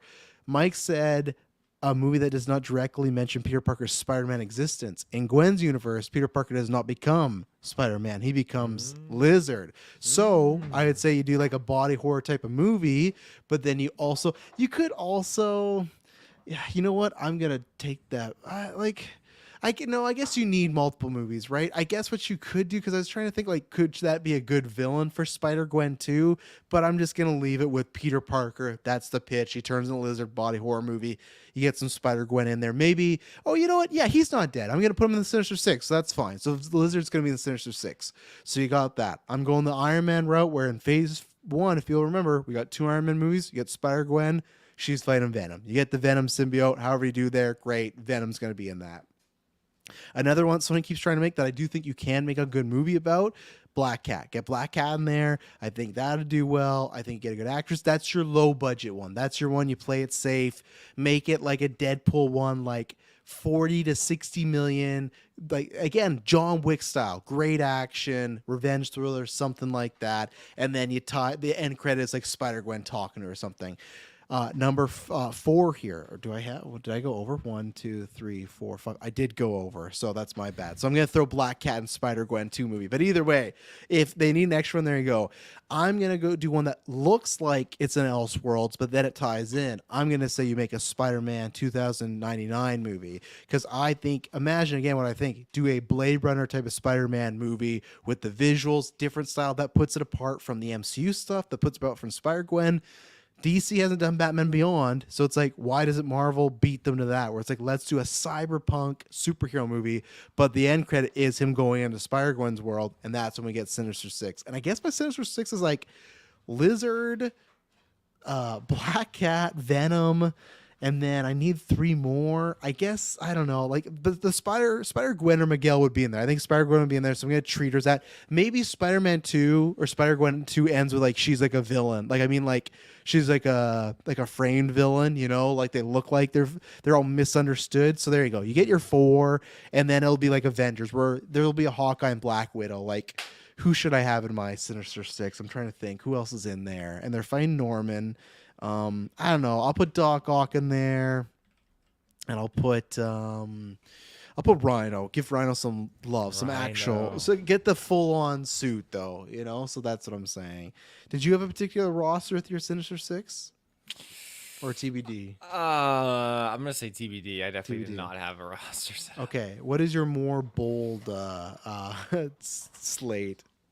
So for this one, we're starting Black Cat is the starting solo film to kind of lead us into this whole new era. I get it, yeah. Number 2, Mysterio, same old dark gritty Todd Phillips. You really want Mystique. the magician movie, eh? I really do. Special effects guy down his luck. You can make it like a Maxine movie where he's in Hollywood and stuff's going on, that'd right? be so good. Yeah, That'd get Ty West. Yeah, I can see it. Yeah. Number 3, though, we're going to do Doc Ock. So not number 4. We're doing Doc Ock as number 3. Then we're going to do Green Goblin as number 4. So I'm thinking we're going to have these 3 characters at the start kind of like form a team and team up. And then Green Goblin's going to come in as being this big fucking baddie. And he's going to be causing shit, being ruthless. And so then that's when they're going to fight him. And then in our next movie, we get the Sinister Six, where they all form actually a team. They end up like beating him but swaying over like, hey, join us, and then from then on, like they own the city. Who knows what happened next? That's only 4 movies, I think, wasn't it? Black Cat, Mysterio, Doc Ock, Green Goblin, Sinister Six. Oh, Green Goblin's getting his own movie. He gets his own movie, yeah. So I he's see. the enemy in his movie.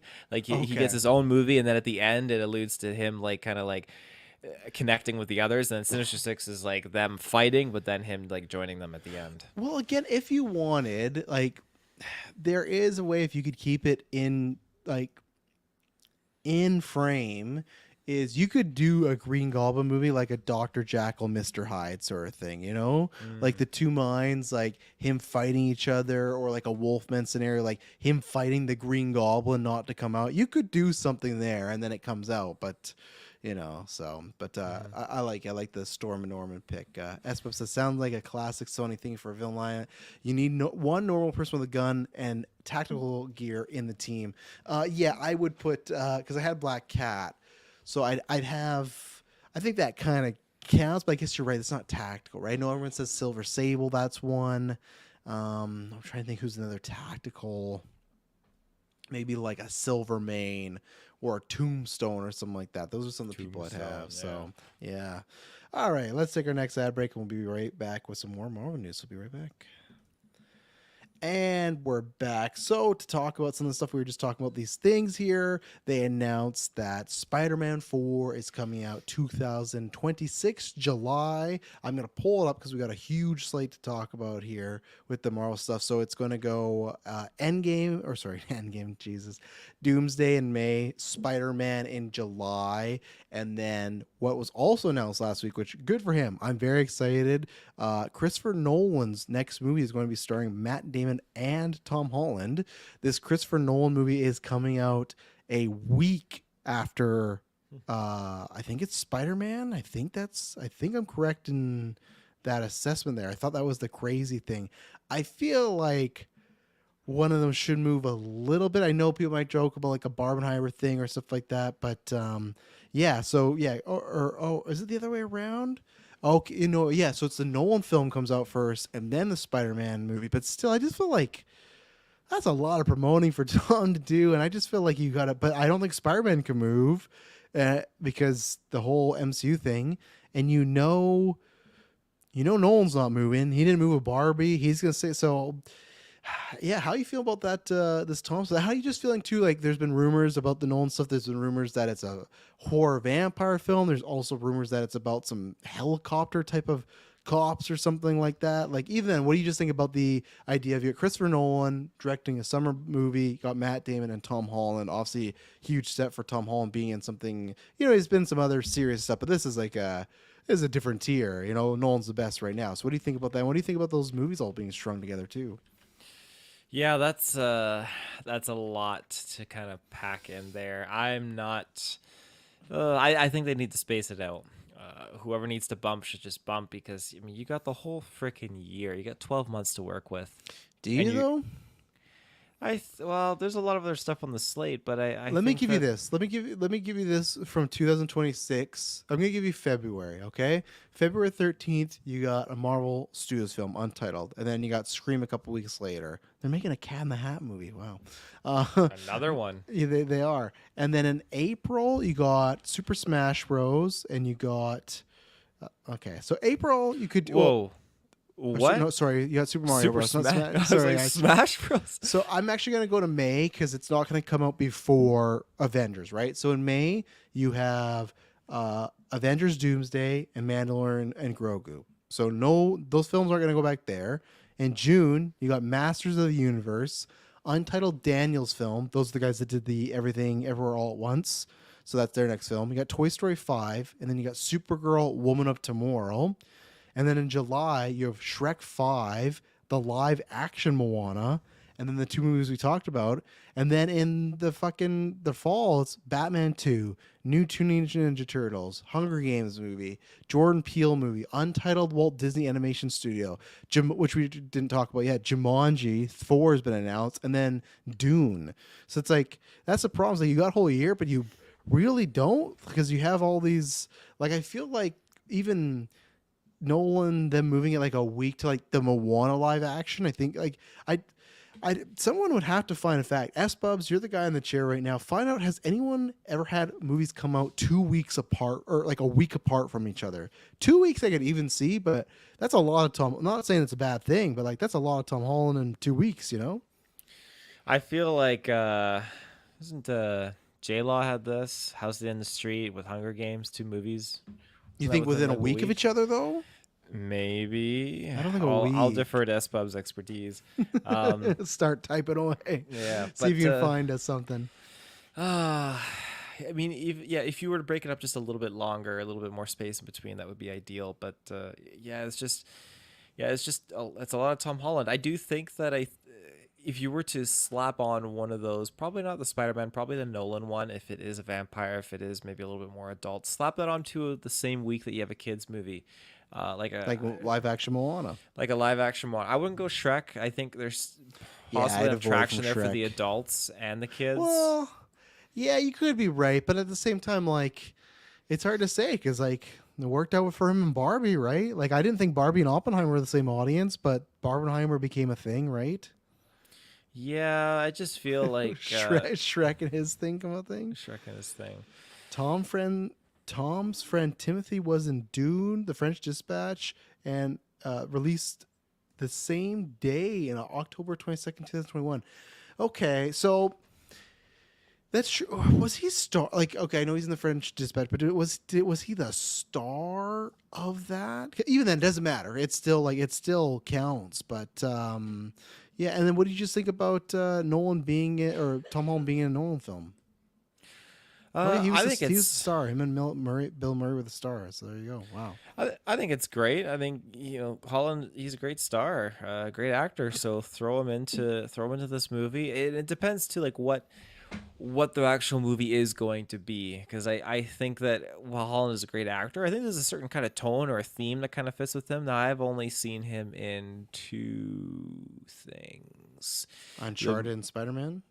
3 things. Oh, what's the third thing? Was it Nicole Kidman, Ewan McGregor, the The Impossible. tsunami? That's yeah, Naomi Impossible. Watts. That's not, Naomi Watts. Yeah, they have a similar kind of like facial structure.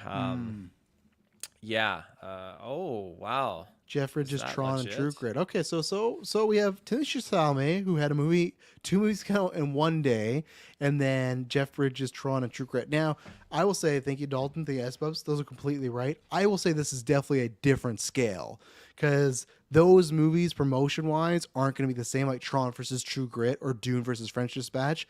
The Nolan movie after Oppenheimer and Spider-Man, that's a lot to do there. But also in these reports, not that it's a big surprise. Yeah, Zendaya's confirmed to come back, but we knew that was happening. Sounds like she has a bit bigger of a role because it sounds like Dune might not be shooting as soon as they thought. So, yeah, we'll see. Spider-Man, I'm glad they've dated it. I'm excited to see more details soon because I don't know why I keep wanting to say Endgame. If Doomsday is filming early, next year, and then he shoots the Nolan thing. Soon by time in a year, less than, we'll know what's going on, right? With who's the villain, everything like that. And I just really hope that with the Venom stuff and the Venom box office not doing great, I hope that kind of kills any rumors or thoughts that was going to happen, So we'll see where that goes. And yeah, Holland, I think this is a fun next step for him because I don't know if you said you hadn't seen it. There you go. Only 3 things. Oh God, what is it? It's the movie. Can you look up a movie? It's called Tom Holland Devil, and it's like maybe it's not The Devil Made Me Do It, or but Devil Speaks Now, something like that. And then anyway, so it's him, it's Robert Pattinson, a bunch of other people. But This is a show? no, it's a movie. Just put in Tom Holland Devil Netflix. Something should pop up. But anyway, so I thought he was always good. I hadn't seen The Impossible. I thought he was always good in the Spider-Man movies, right? There's some scenes that he's better than others. I think there's maybe 1 or 2 scenes you say, like, oh, great scene. But what was it? The Devil All the Time. Thank you. Yeah. The movie itself, not that great. That's that movie. I don't know if you remember, Robert Pattinson was doing like a little like funny accent in it. But Tom Holland, really good. Obviously, I've not seen Cherry. That movie with his asshole, the visual of all that, which we talk about all the time. I've never seen it. Well, we're going to have to. We got to see this visual. But with this movie, The Devil All the Time, he's really good in it. And that was the first time I think and then I think this came out before Endgame, and if it didn't, maybe it's just because I need to see them also in a non-superhero thing. When he was in this, like, okay, the kid can go, he can act. So I'm very like, I think he's the type of guy. I'm not saying he's gonna be like winning an Oscar like Killian did, but I feel like Nolan's gonna get different stuff out of him. And I, if I were Sony, I would sign him to a 3-picture deal now, because I feel like if they don't, his price is going to go up a lot more after the Nolan thing, because I just trust Nolan to make it a hit and make it good. And hell, maybe Tom Holland does win an Oscar. Like, if I was Sony, I would be locking him down now before his price tag goes up. That's business advice. But Tom, don't do that. Get your bag. Don't do. Did you see the video last week of him fighting with the paparazzi? He's just like his dad, Tom. Toby. It's great. Yeah, because they were all over Zendaya and they're being like assholes to her. Like they're like trying photos. And he was like pushing. He literally like took stuff out of their hands, everything. And they go, oh, I just getting the Toby vibes of like, I can't see, motherfucker. There's cars. Get out the way. Like he was channeling. No. Yeah. He was channeling his someone's. I guarantee you made that edit. But I was like, good for you. And yeah, good. The paparazzi fucking suck. Same thing of like, I don't mind like. Oh, what are you watching there? Some ad here. Oh yeah, that here's the paparazzi video. It's like, I don't mind. Listen to Dylan's story, right? He didn't exactly go to Milan. He like, oh, like he waited. He said, oh hi, like a fan of your stuff. It's the people that walk up and they have like these things. They know where they're gonna be, and they just have. Oh, Emily said she's seen this Tobey Maguire edit already, so there you go. It is out there. But oh, there's his brother. His brother's always around. Fuck. It's the people that walk up and they have those fucking sheets of like 10 things for them to sign. I fucking hate those people. I don't mind if you gotta see, make a living. I would never, if I was famous, I would never sign that because I know that person's not a fan. I'm fine if, like, for some, not that Dylan would, but if Dylan walked up to Amon Vallon, he's like, can you sign this napkin or sign something, right? Like, look at this. Yeah, pause this. These people have fucking do-it-tangs and binders for her. And look at they're just zombies holding out sign. It's like, that to me, and it's just because, like, this is why, same thing, like, this happens to wrestlers all the time. Scum of the earth people. I fucking hate them. These are, like, I don't mind if it's, hey, I'm out there, I see Zendaya, I wouldn't do this. Like, meeting a person would be great enough, but like, if for some reason you felt like, hey, could you sign this? One, you shouldn't just have Zendaya merch on you. That's fucking weird. So they found out she was there, they rushed. But like, I would never do that to a person, be like, hey, sign this. It'd be like, even then, it's like, I could understand someone saying, I'm really a big fan. Could I get your signature, like I said, on a napkin, on like an arm for a joke, something. But to have like 6 to 7. We need this for Adrenochrome. Get those posters out for them. We should do a parody version of it. But like, yeah, I hate these people. These people, I can't fucking stand them. So anytime, like Tom here, when he's fucking him over, good, fuck him over. I think Zendaya thought he was going a little too hard at one point. She's like, it's okay. But like, no, Tom oh yeah, it's coming up here. Watch this. He gets through. And like, he gets through, and she's signing stuff. She stops. So she's nice. But watch this. Keep playing. She goes to sign something, and he literally just snatches it out of the way. And then you can see her be like, it's okay. Okay, hang on. It's coming. Look, she's mid-signing it, and he's, get fucking... But I'm completely in support of fucking Tom Holland, and he gets out of here like he should. Because fuck these people. You fucking hear what weirdos. This guy is saying here? He's like, Tom, watch out. No, it's okay, Tom. It's okay, Tom. Yeah, S-Pops is right. It's a canon event. It's not as popular, but apparently there is a video of Andrew Garfield doing the same thing when he was with Emma Stone, that the paparazzi were all, what are you looking at? Oh, Bully Maguire? You think someone's already done it? I just want to see if I can find it. No, I don't think, I don't know if you could find it off the hop like that. It has to be like a TikTok or something edited. S-Pops says, that's why you tell them your name so they personalize it and know you won't sell it if it has your name in it. Yeah, and that's completely fine. I'm not saying I'm against people if they want autograph. I would never need that. I've taken pictures. That's the edit I saw, all 3 Spider-Mans. Okay, but I'm getting text updates from Emily about this. But that's, again, I don't feel like I need. I've like, when I've met wrestlers and stuff, I've taken photos with them, and even nowadays I do it less so. Like, as like we've seen wrestlers in the airports, and I go like, don't bug them, because the older I got, I know how it goes.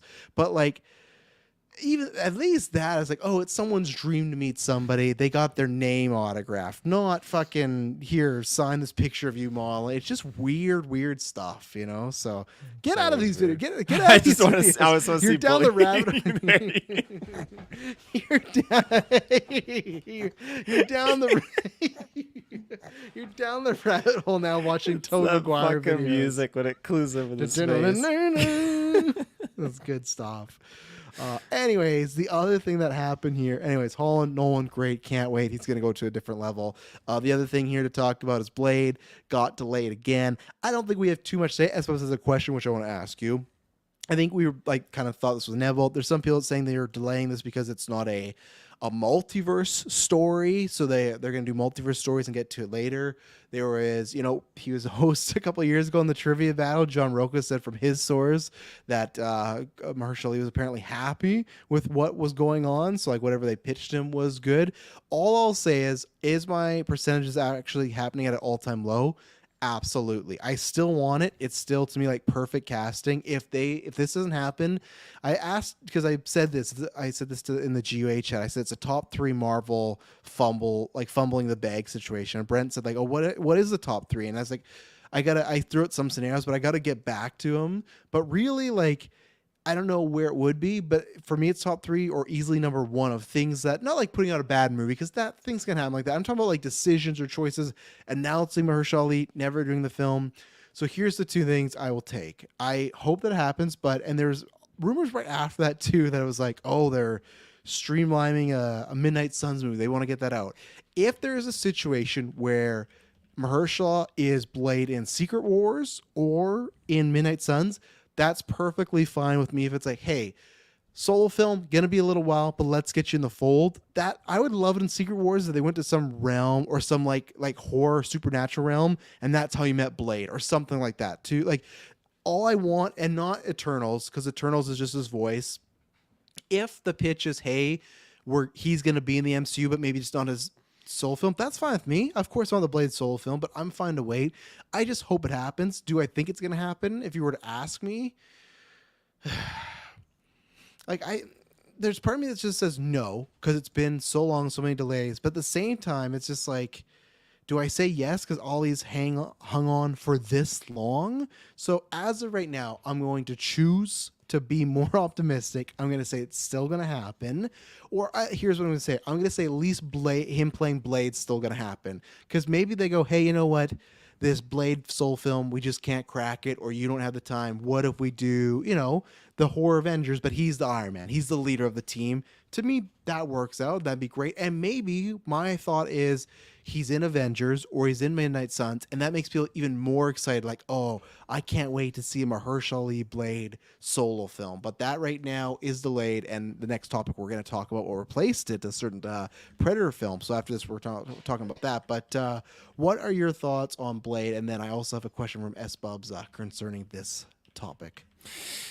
Yeah, that's big breathing mic there from Taylor Field. Big breathe. Sucking the soul out of the listeners there. I think that it's this ship is sailing, and I'm getting kind of worried. It's getting the Star Wars treatment. Oh, you think it's over? I think that if they really wanted to make it happen, they would make it happen. Because look at everything else that we're getting right now for Marvel. I think that if this is a company that can produce a Black Widow movie, what does it mean? Yeah, but that's stuff that was being produced in a different era, right? When they were rocking and rolling. They're just let's put out anything. True. But the things that they're pushing for right now, not Armor Wars, Ironheart and stuff like that. That was made that was made though back then, remember? Yeah, it was, I guess. So this is the only new thing that they've got cooking right now. Even there's Doom, right? Avengers Doomsday. I'd say the new things that they got cooking, I think a little bit of Thunderbolts, because it shot kind of after some stuff. I think some of Cap, that's why they reshot a bunch of that movie. And then I think more of the stuff after 2025 is the stuff they got cooking. So that is Avengers, Fantastic Four, I guess both Avengers movies. Is there anything else announced? I guess Blade is something like cooking. Spider-Man. So that the batch of when Bob Iger came back, that's more the 2026, maybe 2000 end of 25 stuff. So they're still kind of pumping out that stuff in the era when they're just like, go, go, go, make content, you know? Yeah, then I get that. They were in this period, go, getting things out there, making money. That's great.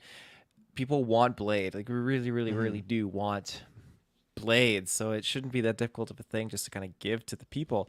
They're obviously a little bit apprehensive because things have not been doing the best right now. Of course, these are all, for the most part, projects that have already been in the works previously. And this is something that's very, very new for them. I think that it's just, we need to get to that area where we have Midnight Suns, those darker characters. So then you can bring back Moon Knight. You can kind of like write that story a little bit more differently, and maybe kind of help add some life to that character a bit more. You can bring in Even Werewolf. Agatha's been great to have like the supernatural stuff going on, you know? Yeah, and so they've been dipping their toes with it a little bit, and I think that it's absolutely something that they should pursue a little bit more. I would really, really like to see a Blade. It's Halloween and I've not watched it yet, but I see Blade 1 on like one of my streaming platforms. I'm thinking, man, I should just pop that on and just indulge and watch it, because it's a good time. Those movies were fantastic, and those were some of like the oldest and first Marvel movies that I ever really got engaged with as a kid, and like really just watched with my dad, because we were all about vampire movies, and so this is like it's the next best thing. It's vampires and it's Marvel superheroes combined, and so to get that on now in this type of like this large of a scale, it would be great to have a character like this in the overall MCU, different than what we saw obviously with Deadpool and Wolverine, which again we'll speak to that with SBUB's question. But I think that it's a shame, and that they should not keep pushing it back. They should shell out some more cash on this project and make it happen, because I think that this has a potential to make a lot of money, especially considering Deadpool Wolverine, first MCU movie rated R, and also to be an MCU movie to make $1 billion. That is also rated R. Like, that's fantastic, and that goes to show that okay, we could probably replicate that success. And if they go with a rated R Blade movie, who's to say it won't make $1 billion if it's done Okay, let's pump the brakes there. It's not making $1 billion. What do you think about that report going around though? If it's that they want to, it doesn't fit in the multiverse saga right now. Like Secret Wars, Spider-Man, like it doesn't really fit in what they're about to finish up. Are you fine with that? Like, I know you're like, oh, pump up the money, but if it doesn't make sense to do it right now, like it doesn't make sense to drop him right when Doom is coming and all this stuff. Maybe it is better to wait till right after. or during.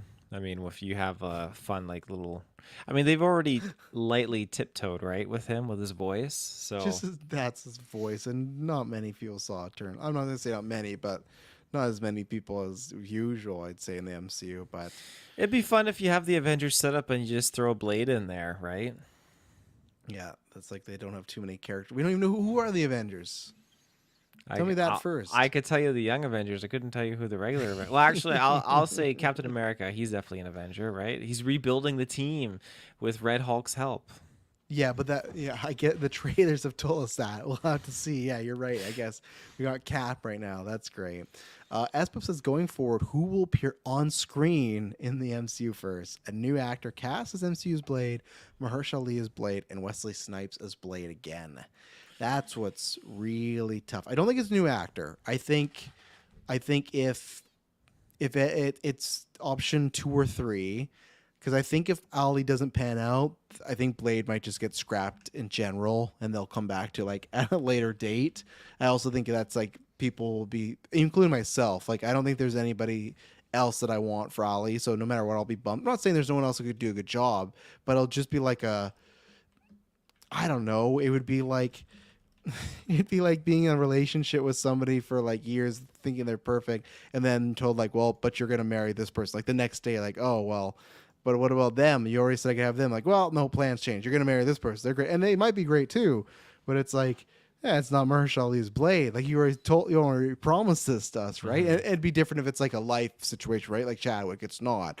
It's just you guys fucking around. So I'd put my money on Snipes because of Secret Wars and Doomsday. Again, I would like them not to do that and introduce Ali there. Even just give him one badass segment or scene where again people walk away being like, fuck, like that was awesome. I'm trying to think, like, not that it's the same route, but like what they kind of did in Deadpool Wolverine with Elektra, and I want them to do what they did with Gambit, but make him not not jokey, not serious, and all that, or not jokey and making a bunch of stuff. And I don't need him to be dropping lines. You know how long I've been waiting for this? Woo, I'm about to make a name for myself here. Yeah, like I don't need that, but a way where, hey, when Doomsday or Secret War ends, when people have their top 5 moments of that movie, one of them is Ollie's blade kicking ass or being cool. So my hope is that we see Ollie even in a smaller role, but my money's on Snipes. What about you? That's exactly what I wrote, is Wesley Snipes. I think that's for sure where it's going to be. It just makes sense to me, and I think that there's a lot of there's a lot of just a kind of again, fandom there. Not to dismiss the fact that people would love to have Ali pop in as Blade. I think that'd be fantastic. But ever since they kind of brought in Snipes back for Wolverine, Deadpool and Wolverine, I just feel like, okay, that line too, I feel like they were kind of foreshadowing, or what could have been a joke at first is kind of like actually real. So yeah, take it as you will. Well, you know what is replaced Blade? Like we just talked about, Predator Badlands. Predator Badlands is taking Blade's slot of November. I think it's like 5th or something of 2025. So Taylor, we're just under a year now from getting Predator back on the big screen. When I was much like you, this is where I'll perfectly say I was wrong. I thought after the reception of Covenant and The Predator, I was like, man, they're going to get this franchise, but they're not going to do much with it. They're going to do like the comic books and maybe animation stuff for little games here and there. But I said, like, they're going to be focused on other projects. I don't like where this is going. And this is one or two franchises that they've done very well with. Because in this, we had other stuff in there that they talked about, but we're not going to go there because we still have trailers, some other more impressive movies to talk about. So we'll just talk about the juice here of Alien and Predator. They officially announced Romulus is happening. They didn't say the deal's done, but they literally said like the deal, like, they feel the deal is very close to being done. So it's going to be done. They're just figuring out money. But Romulus 2 or whatever, a sequel to Romulus is said to bring back Fetty. And then supposedly it looks like Haley Spaney and David, I think his name is Johnson. The guy he played, God, what was the android name he played? He was really good. Andy, right? Andy. Yes. Yeah. Yes. So they're coming back, which we talked about we talked about in that review, right? Where we said, oh, like we'd like more. And I think we talked about like, okay, we'd like more with Fetty, but does that mean like Fetty directs just another Alien thing, or do these characters come back? So that's confirmed. If that happens, they're coming back. And then now it's been confirmed that we got 2 Predator films happening. We got Predator Badlands getting theatrical officially. That's the one so far. Just all we know, Elle Fanning's in it. It's about sisters. And then they've also announced, to much controversy in our Discord, I don't understand, you miserable fucks, but an animated, rumored to be animated Predator film with an anthology of 3 to 4 stories. One so far, there's 2 rumors about a pirates and a samurai. Before I let Taylor go, because I know he'll go for a while, all I'm gonna say is the way I try to look at things is, what door would you want? Door A is Predator animated anthology movie, and door 2B is nothing at all. Like, this is the thing. With live action stuff, they can only take so many risks, right? And I'm not saying this could be a risk. Maybe I'm with Taylor and I'm with other people. I get why people are probably mad is, man, we're not getting Predator versus Samurais in live action. What the fuck? You're fucking us over. Just be happy, again, that we're getting any Predator films. Just be happy Prey was so good and we're getting more, and we're getting 2. I still think this could be a testing ground because they've not said it's theatrical. So I think it's anime, because I think, as much as I loved Prey, if you were to tell me they're going to put 2 Predator films in the theaters, that's a mistake. You don't do 2 a year. Now you're pushing your luck. You're getting, don't be greedy now. Like, you're getting greedy. And that's how I feel like everybody and other people too online are like, oh, it's animated. But it's like, I don't know. As someone that a couple weeks ago saw The Wild Robot, which is a top 3 movie, fucking Spider-Verse, like, I don't know. I know Taylor's like, oh, War of the Rohirrim. Of course, there is always animation where it's like, oh, this looks more generic, and maybe it will be. But I think with it being on Disney Plus, I'm fine with that. And for me, it's also like a testing ground, because Prey kind of was that. Because look at Romulus, that came out theaters, did gangbusters, made a lot of money. We're golden. Same thing. Maybe this animated film comes out, and sure, it's animated, has a different market, but maybe it does really well, better than expected, very well reviewed, and I just felt like people took this as like, oh, we're fucked. No Predator versus Samurai ever. It's just like, especially if it's an anthology movie. If they just said, hey, it's Predator versus Samurai, hour and a half, that's it. Then I go, okay, this could be a testing ground, but your chances might be a little lower. But because it's just like a part of a story, a part of like rumored to be 4 stories, I think that just means like, let's test it out here, see, and go. So, and that's the thing, like, I think it's great for Disney Plus. I think, I'm not sure when they would release it. I would have said October time, but if Badlands is in November, probably not. So I think I'm just excited of like, again, either we get Predator Badlands and just that, or Predator Badlands and this. And also apparently Dan Trachtenberg had directed them both. And then finally, before I throw over to Taylor, in this article, there was a bunch of stuff the guy was saying, like, oh, we're not making Kingsman movie. Oh, we might make Speed 3, which I'm telling you right now, as I just watched Practical Magic, make Speed 3. Disney, and I think Keanu and Sandra Bullock, like, oh, they're not brave enough to do it. You make an action movie with Keanu and Sandra Bullock back as those characters with some fucking bomb, I'm telling you, it's a hit. Do you agree with me on that or no? I think it's a hit. I've not seen the second one. I saw the first one and I fucking loved it. Second I one did is not Defoe realize as the villain. this. I did not know there was a second one until on a very, boat. very recently. So I might have to watch it. But Keanu's not in that. You know that, right? It's just Bullock, right? Yeah, it's just Bullock. So Yeah. that's why for me, I actually think that's one where, like, of course, reasonably priced budget. But like, I actually think when I saw him, like, yeah, do Speed 3. Obviously, they won't call it that. And then finally, though, in this article, they straight up asked, like, do you think an Alien versus Predator movie will happen, like a 3? And the guy that's, I can't remember his name, but he's a producer of the 20th Century stuff, just said, probably. I think he said something like, not anytime soon or something like that. So, which is interesting because on GV Day, me and Dylan made a bet and said, I said there would not be a live action Alien versus Predator movie in the theaters at least for another 10 years. Because in my opinion, I thought, hey, AVP 1 and 2 to me are not good movies. You know, check out our retros, Kirkland Taylor, more fans than I. But I still, even Taylor can admit this, where I think, like, not that I won't say divide the fan base, but not everyone of the fans likes those, right? So I felt like those are kind of like more risky. It's like Alien and Predator for the past 5 years have been so rocky. And it's like we finally got like Romulus and Prey, like they're on the right track. I thought, why would they potentially risk getting back on the wrong track and be like, okay, we're going to do AVP 3. I hope it happens. Like I said, I hope I buy Dylan that pizza because especially like Fetty had said like, oh, he'd love to do it somehow with Dan Trachtenberg. I don't know how that would work. I feel like I hope egos wouldn't butt heads between the two directors. I'd love it if it just, they sat down, figured out a movie and made that respected both franchises. Great. So I want it to happen. But I still think this is, even maybe it's been 10 years, I still think this is like a little ways off. Because if they're talking about Romulus too, that's going to be at least another 2 to 3 years. So what, that takes us to 2027, 2028. Like, I don't think it's soon. I think he's just saying like, if this continues to be a success, probably. But even then, I think there's still like a risk going on to it. So I found it very interesting though that they said that. So Dalton said, so there's going to be a live action animated. Yes, the rumor is there's no rumor, just the second film, they never said it was going theatrical. So I'm assuming it's not, because Badlands is theatrical and that's live action. So Badlands with Elle Fanning in November next year, live action, and then this other one animated. Espo says, how would you react if it's in the what if animation style? So I would not be happy, of course. Like, I don't think what if animation is like awful, but like it doesn't have the greatest. But at the same time, if it's like that or nothing, I still think it's a cool thing to see. So I would be more down on it. But again, hopefully the story is good as well. Because what if, okay, sure, not the animation is the best, but like you look at the Doctor Strange episode, like how Doctor Strange lost his heart or whatever, doesn't matter that it's what if animation. That's a top 10 Marvel or Marvel Studios project, you know, show, movie, whatever. So that's where it's like, if you have the chutzpah, like Dalton's question earlier about like film versus digital, doesn't matter if I got the best film camera in the world.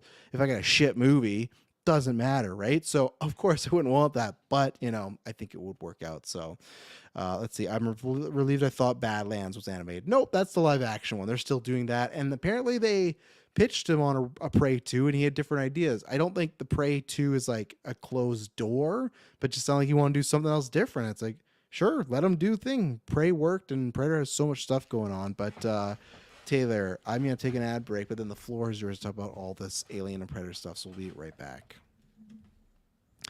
And we're back. So yeah, Taylor, Alien Romulus sequel, 2 Predator films, AVP 3 is a possibility.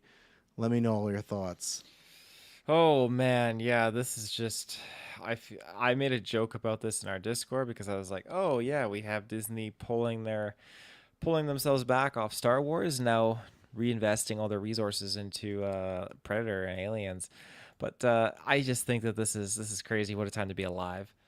The fact that we got an actual date for Badlands is amazing, and I really hope that that movie does not drop the ball. I hope that it lands hard, and that way we can keep on producing this Predator content. I say that because I think if Predator does not do great, that could have a huge detrimental effect on AVP. I'm not going to say AVP 3 because that's not what it is. That would be a totally different project. I'm just going to say AVP. I was going to ask you, if they did AVP 3, do you think it would be a sequel to the other 2, or would it be like a reboot? Oh, I think it would be a new, like starting it would be a new. a new. It would be a new for sure. Yeah, I don't think they're going to touch those 2 movies at all ever. The only movie that actually referenced them was The Predator with Shane Black's The Predator. Right, yes. And I don't think you'll ever get that again.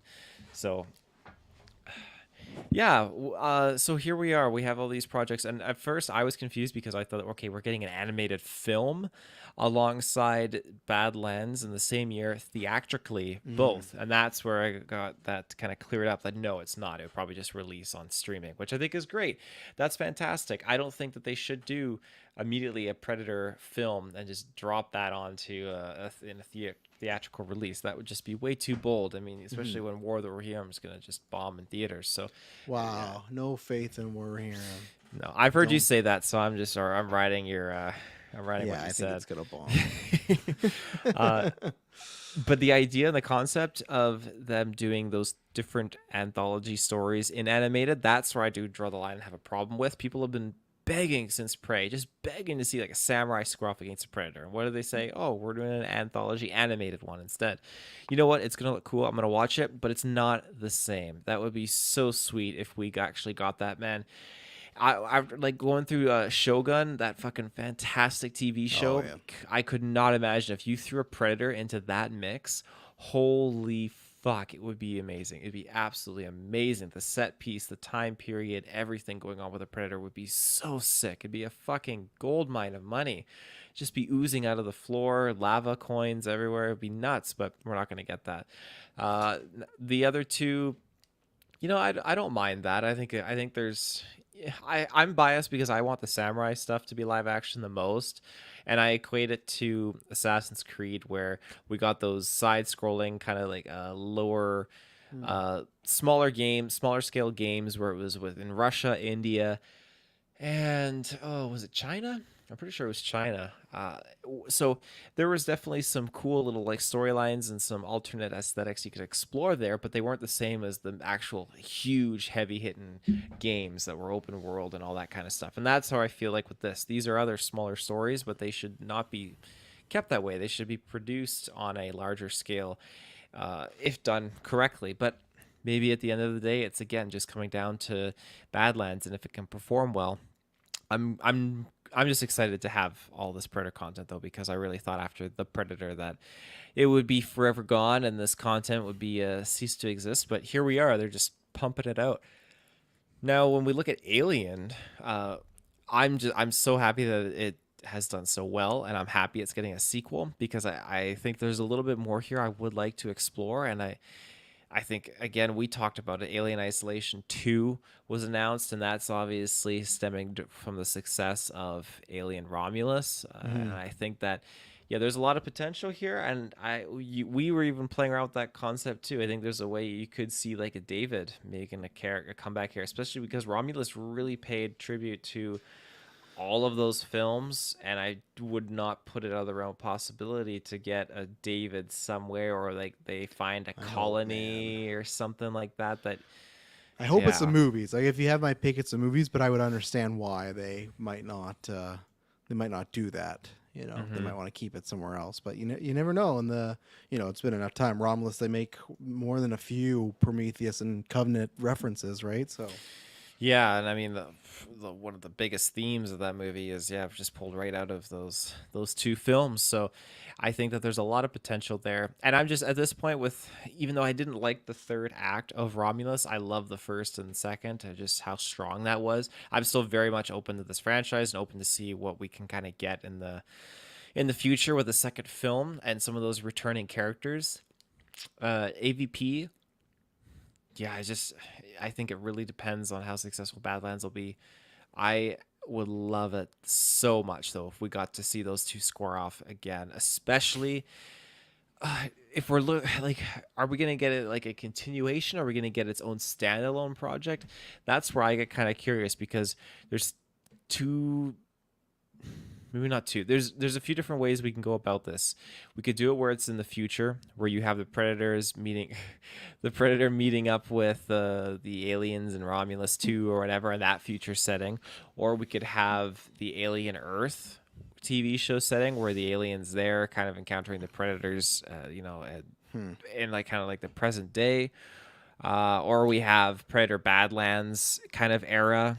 Where an alien like appears. Just TBD, we don't know. My theory is it's like a apocalyptic world. I don't know if it is, but I just feel like from what they've described, it's apocalypse. Plus, I think if it's not, they should steal my idea or just hire us to write a. Like, I just think, like, imagine Mad Max with Predators. That's fucking like right there. You got that. So like you could, because depending if the world is in shambles, you could go to that future, right? If it's, let's say Badlands is apocalypse and it is, Earth's gone to shit, it's 100 years later, maybe you could find a way. I don't think they would connect it to Romulus, because I think that gets tricky, because you're still playing in like the Ripley time era, right? And everything. So I feel like that gets a little tricky. So I feel like you'd either have to go way before, like I'm talking about Romulus, way before Romulus, or way after Romulus. And again, same thing, because technically if they go way after, I know AVP, we know AVP 1 and 2, those are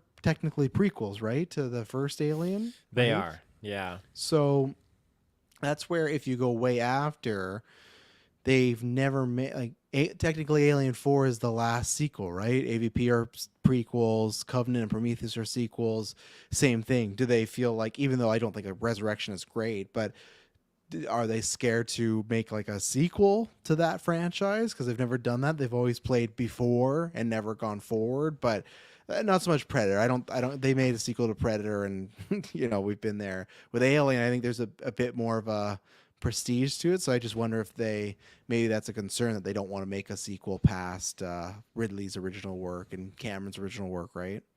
Yeah, and that would make sense. For whatever reason, they choose not to. But you got to break barriers, right? You got to kind of like get creative and make new, innovative ideas and break through walls. So they shouldn't be afraid. That's what it says. Do it Sony style and have the Predator look at a video or photo of Xenomorph, then cut to credits. Yeah, he's got to lick it though first, Lick the TV. Oh, someone do a Predator. What I would love, they could never do it, because this world is driven by money, and especially studios. I would love it if they announce like one of these Alien movies, Predator movies, whatever. Let's just say they do Badlands and they do Romulus 2, whatever, right? And then it's that next one, whether it's a Predator Alien movie, that they just marketed it as an Alien or Predator movie, but then it goes Barbarian style. Will end of Act 1, it's revealed that, let's say it's a Predator movie, and it's revealed that, oh fuck, this Predator is dealing with an alien, or the alien is there. Like, if it was a complete surprise, and that's how you do like an Alien versus Predator movie, is whatever Predator's goal is, this alien, this xenomorph egg or someone happens to be here. It's not like they're destined, or they're fucking using them to train on a pyramid. It's just like it comes across it, and it's like fuck, like, and then you can have the mother queen around, whatever. I would love that, but you could never do that. Maybe. I wonder if they could do that for an end credit, though. I feel like that's maybe the way you could do it. That might get too MCU-y, but if you do have an Alien or Predator movie end with a Predator finding an egg, or an alien seeing a Predator, cool. And then that's your AVP, whatever, subtitle coming. So that's my pitch. They won't do the movie, but that's my pitch, is do an end credit, shoot that on a fucking lot with 3 people, don't tell a fucking soul, and make it like Split, when I was like, oh fuck, this is a sequel to Unbreakable. Like, give us that moment again, So Yeah, so we'll see. I'm excited. Obviously, I'm not as big as fan as Taylor, but like I love these a couple of movies in those franchises. We've retroed them all, so I'm excited for all this, and I hope we keep rolling. So some of these new films, the stories, I'm gonna kick to another time because we went like thank you to all the patrons asking questions, but we're just gonna end on the quick fire of the trailers here. But I will say, in a good day, there was a reason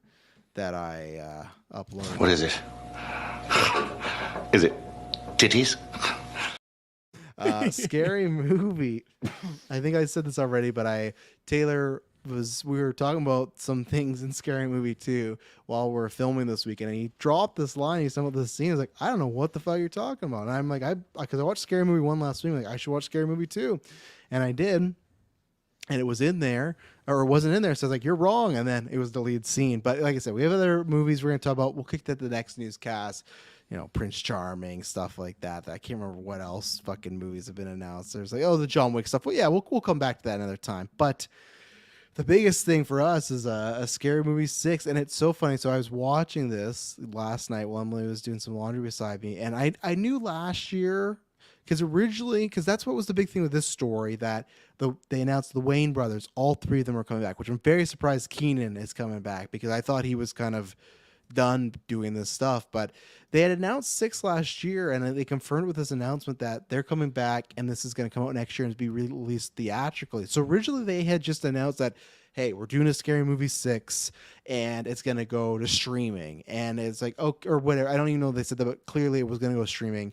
And I said this to Emily, where it's like, well, like with the 6th one, like this was literally last night. I have no interest unless they bring the Wayne brothers back. And I just said that because I just thought it has been enough time where I feel like that, like, how do you sell a scary movie in this generation? You got to get the people that love those first two. Now, we were just talking about this with some people at our Halloween Christmas party. It's like, yeah, there's still good stuff in 3 and 4. I think I watched 5 once, and I don't think there's good stuff in there. But 3 and 4, they still have their moments, right? But those two, of course, there's some jokes in there, not politically correct today, aged not as well. But then there's some stuff that's like kind of on purpose because it's like poking fun at someone that would make that joke or acts that way, right? Whether it's like to me, the Ray character, you could look at it as like there's some homophobic things, but they do it in a way where it's like they're making fun of these people that would be homophobic, of being like, you're kind of an asshole if you would laugh at this in like a derogatory way, right? Like it felt like there lots of acceptance going on, and there's other jokes in there too. But they have announced that they're coming back, all 3 of them, and I'm very, very excited. I cannot wait. I will be there in you, me, and Kirkland. That's when we have to see together for sure. Maddie, if you're listening to this, because I feel like you're the other big fan of this, you got to fly down to Kelowna. Come here. We'll have a weekend together. It can't be that expensive for you. I would offer, but me and Taylor got kids, so I don't know if we're doing that anytime soon. But come here. Let's watch Scary Movie together. But what I'm hoping is there's 3 things, and then I'll ask you, then we'll talk about some trailers. I'm hoping that 1, the parody is on a lot of legacy sequel stuff. So we've gotten like, the 2018 Halloween, or even like Star Wars, and they're doing like the I Know What You Did Last Summer legacy sequel.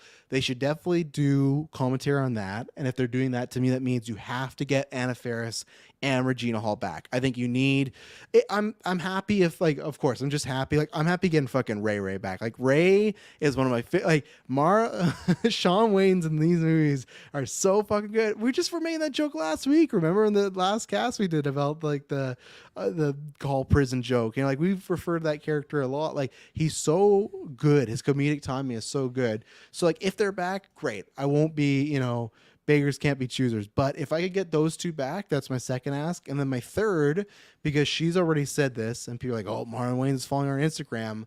I think her name, what's her name? Oh God.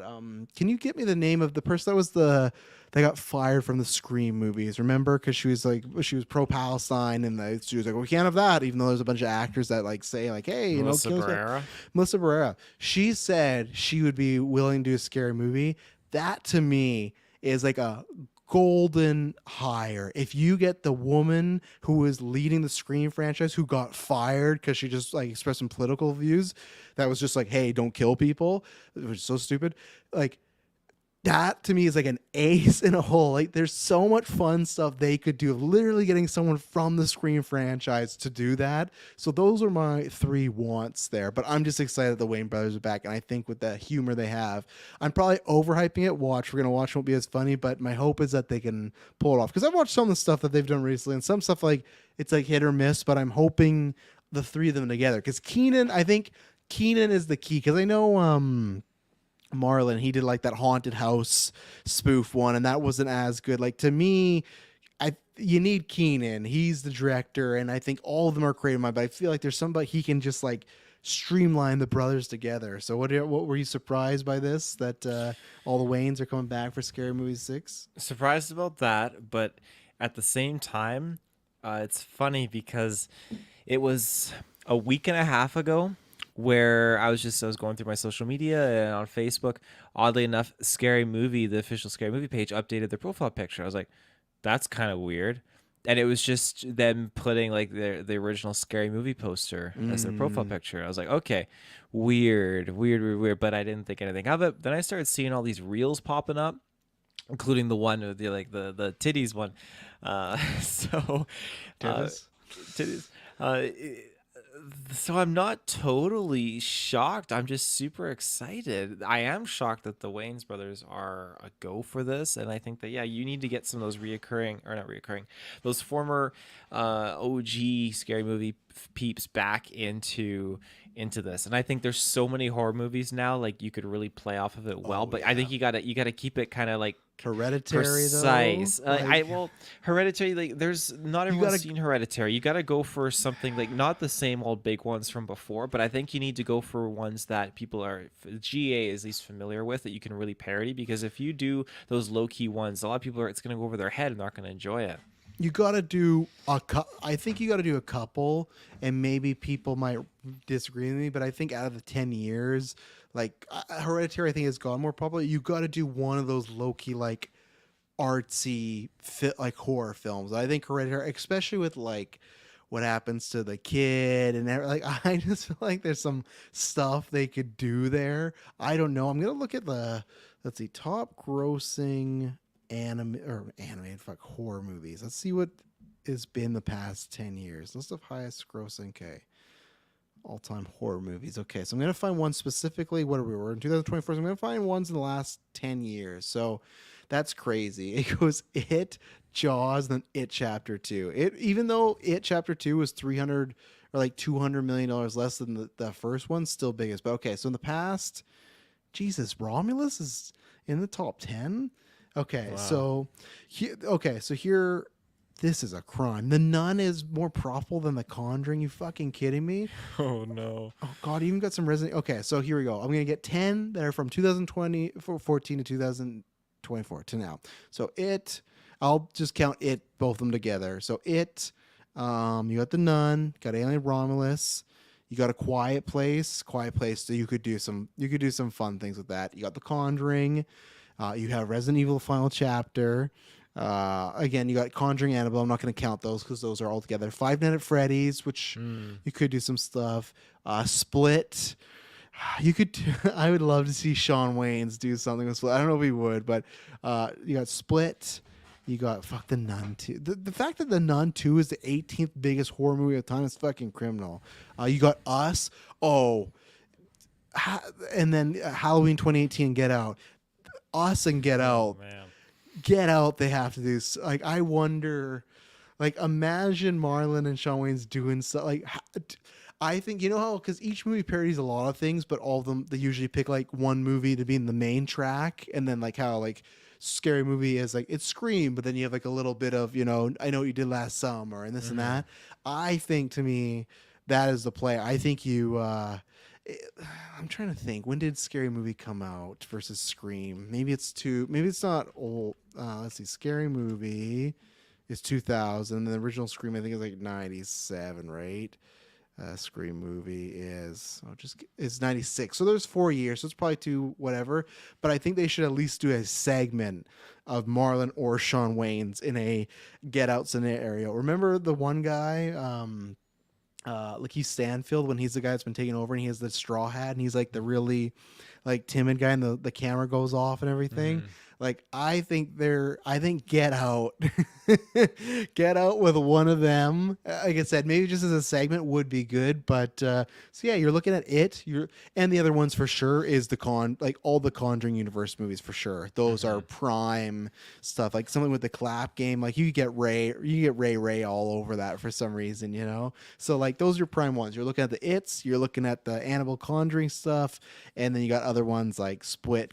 I think Quiet Place is another one they could do something with. They always try to keep those movies cheap, so maybe they wouldn't. Maybe they'd have to replace the monster with something, you know. But yeah, I think you listed off some great possible options there. I think that's a lot more than I was actually really thinking of.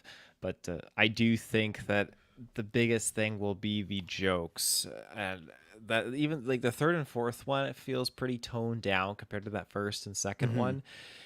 And I just, they could be blunt and they could be bold and they could do it and offend a lot of people. I think they're gonna. I think they're gonna go. You think they're going to? I think they're gonna go for it. Sean Wayne's. I was talking with Emily. He's talked about this before. Where he's like not a fan of like limiting comedy and stuff, and he thinks some people it hurts because they can't say certain things. So I think they're gonna go for it because like. I'm not trying to say this bad way. The Waynes, like they're in movies, like especially Marlon Wayans. He's in movies on Netflix as a stand-up set. Like, I don't think anything can hurt them, and I also don't think it's gonna be like, oh, this will ruin their career. Because I don't think like they're mega stars, right? Like, I don't think you could have Taylor Swift be in Scary Movie. That would hurt her brand. I don't think like.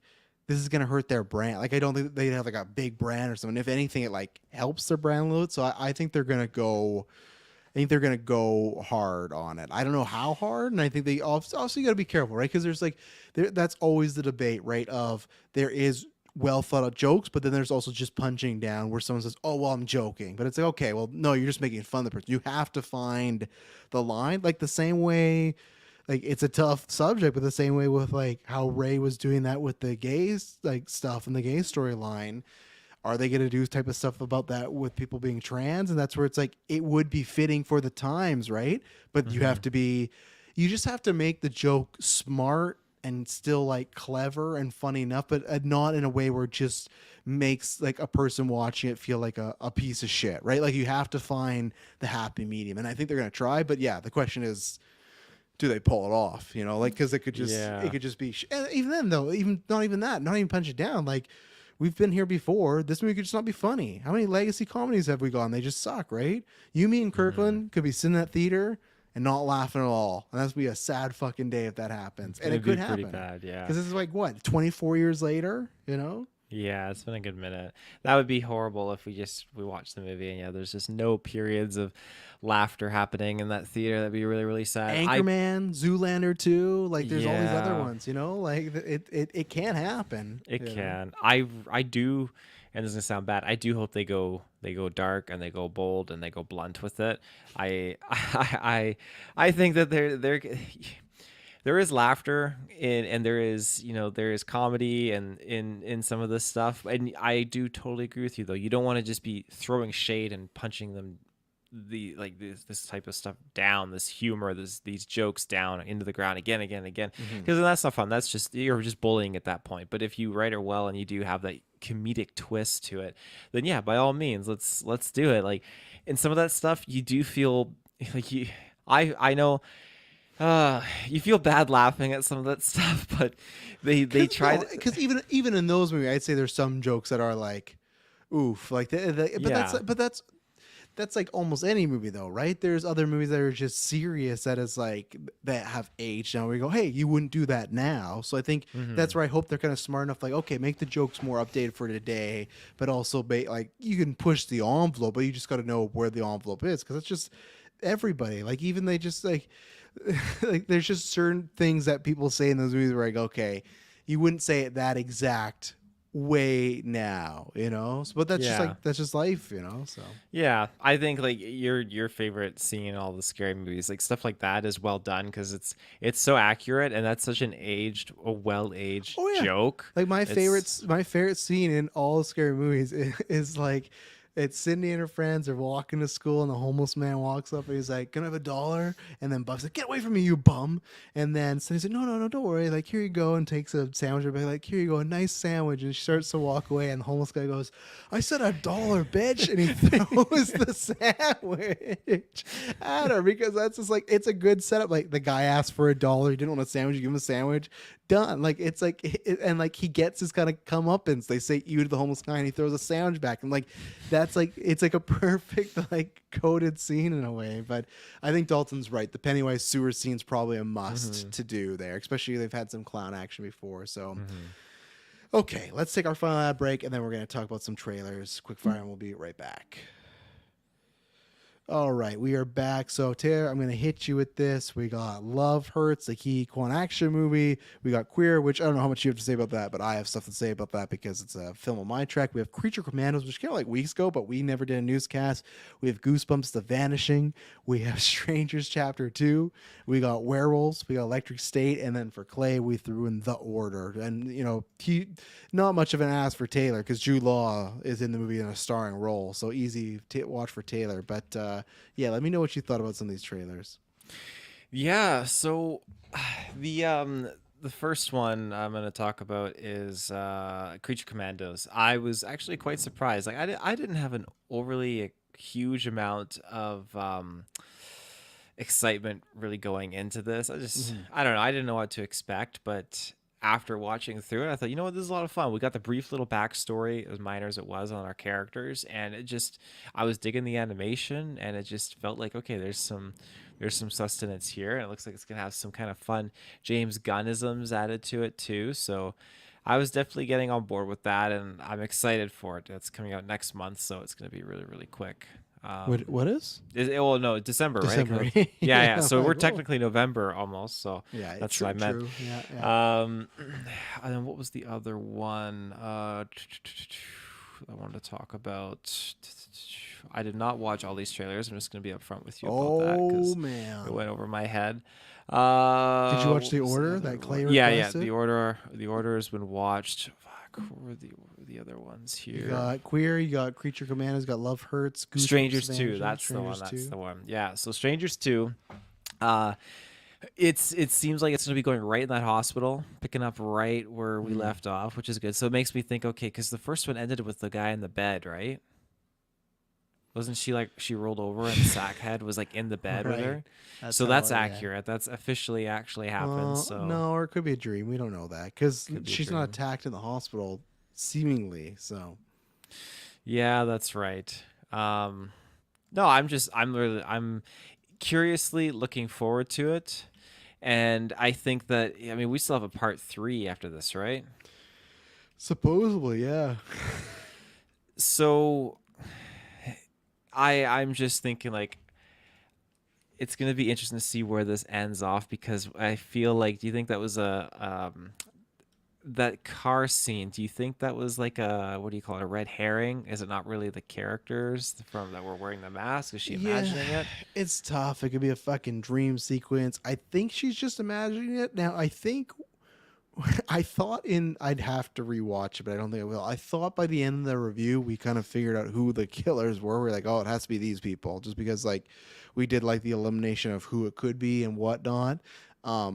So I guess if that's how they want to reveal who the killers are, great, but I'm not going to take it as confirmation yet.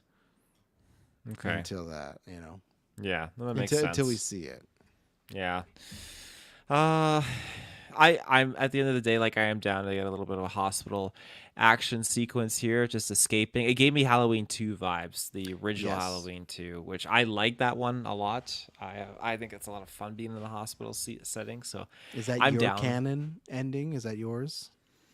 What's your canon timeline? Because you have the Halloween 1, Halloween 2, and then you have the Halloween H2O 1, and then you have the Halloween to 2018 one. And then you have the Halloween 2 to Resurrection. So you got 4 timelines. Yeah, I like H2O and all that. I think it's a good movie, but my canon timeline is Halloween 1, Halloween 2, Halloween 2018, because I just feel like it just rides off Halloween 2 just fine. Like whatever with Loomis is dead. It's irrelevant. But I feel like because it happens Well, right Halloween- away after the first one. Halloween 2 isn't in that timeline. I know, but I had Canada as being in that timeline. That's not the question. You can headcanon whatever you want, but I said what timeline are you into? And Halloween 2 is not in that timeline. Then I would go the Halloween 1, Halloween 2, then H2O. Yeah, that's the my right. timeline. That's the right answer. You know, That's the right answer. that's the right answer. In my opinion, H2O, the better legacies. They already perfected it, and then they decided to do 2018. You know, but Well, 2018 is a good movie though. I would say it was good, but it's not H2O. H2O doesn't have fucking what's the doctor in there? Yeah, and the headlights putting the fucking mask Yes. on. I It gets watched me that every movie again time. this year, and yeah, it gets me every time too. Like this fucking guy. But what about the order?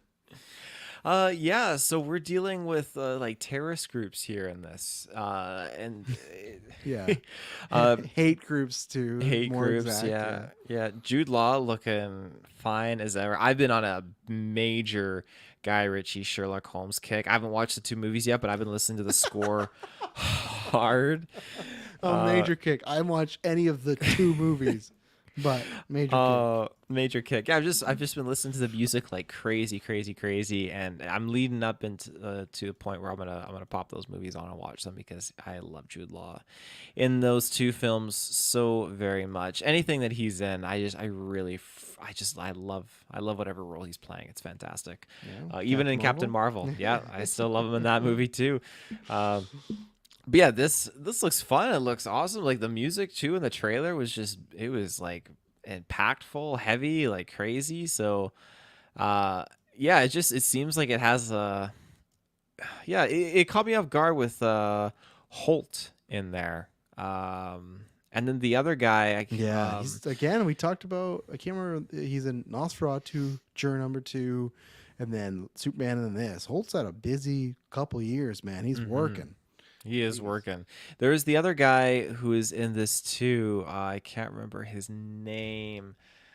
Oh Ty God, Sheridan. He was the old. He's the Sheridan? new Cyclops. Ty Sheridan. He's the new Cyclops. He's in Ready Player One. That's the guy. Yeah, Yeah. that is him. I don't think I've seen him in anything else for a while outside of Ready Player One. So cool to see him in here. But yeah, it's been a while since I've seen this many swastikas on a screen before. It's One way. yeah. So I'm interested in this film, and yeah, thank you for bringing this to our attention, Clay, because I would like to give this a watch. And then you didn't watch any of the other trailers there? No, that completely went over my head, so I defer to you.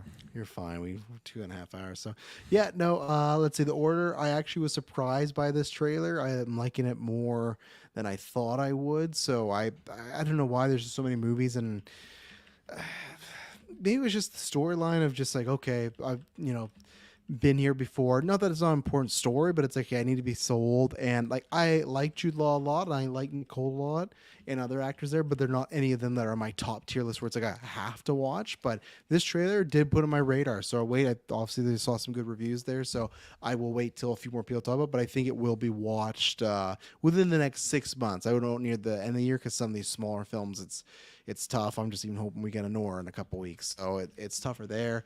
Werewolves, I think Clay, because you said this, I think some other people on our Discord were not liking this trailer.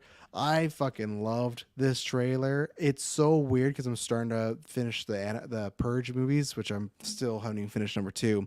This just looks like Purge, but with werewolves, like exactly where they're like, the government's announcing it's the pitch is, Taylor, that they had one big, I can't remember what it says. Oh, they said it was a super full moon, and it turned people into werewolves. And then that was like an event that happened, and then it's like 5 years later it's happening again, like the super moon. So they have everyone locking down their houses, and they have people go outside to kill these werewolves. It literally just like looks like the Purge, but you replace it with Purge with werewolves. I like the design of the werewolves. I don't know if it's going to be good. The way I looked like I was enjoying it, it looks like it's going to be like a good B-rate movie. So this might be a fun after 9 movie night watch. I'm telling you, when you see this trailer, I'm surprised you haven't seen it yet. It's going to be right up your alley. It looks like it could be lots of dumb fun. Electric State, that's that what is it? That Netflix Chris Pratt, Millie Bobby Brown movie with the robots. We talked a little bit about this on an upcoming cast, which you'll get soon, patrons. Yeah, I liked some of the scale of it, and I want this to be good. I liked the vibe, but I don't know. And obviously, the Russos outside the Avengers haven't hit it, but this one I'm more excited than I have for their other stuff. So, yeah, I'm intrigued. I'll definitely be watching this. I'll watch it at home. Won't see it in theaters or anything like that because tracker is a little iffy. But no, I liked it more than other people. I think I got a general sense of people were kind of poo pooing on, and I liked it more than other people. But I also could see this being like a 5 out of 10 movie story wise and everything. But Chris Pratt, Millie Bobby Brown, Ki Kwan, some good people in there. So. Strangers Chapter 2, yeah, Taylor's right that you got a hospital setting there. I did like the tagline. They got me, even though that first film, I think I maybe just get like a 5 out of 10 when they said like, who do you trust when everyone's a stranger? And I did think about that of like, okay, woman survives attack. She is in a hospital. Even if you just leave and they haven't caught these killers, she's in a town that's buttfuck nowhere and knows nobody. So it's like, even if some people in this car are genuinely trying to help, she might be fucked up and think they're not, right? So it's like, you know what? That was a good pitch. You got me in. Now, will I be disappointed when we get that second one? Maybe, but maybe also we had our problems with the first one being almost sometime like it was stuck between like, is it like a reimagining? Is it a reboot? Is it a remake? Felt like they couldn't decide.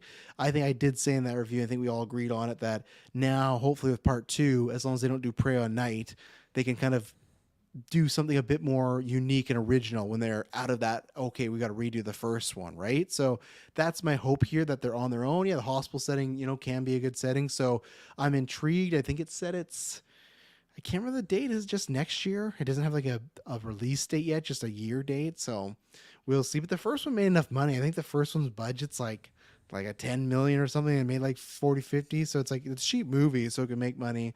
Goosebumps, Vanishing. I don't know, man. I don't know. I won't spend too much time on this because people, Maddie asked about it.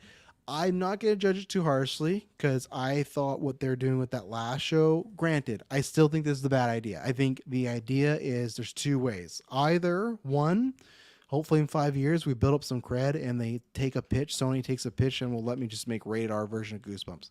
That's not going to happen. So 2, I just want them to do an updated anthology show. But they're doing these shows where it's like, we have some of the stories incorporated.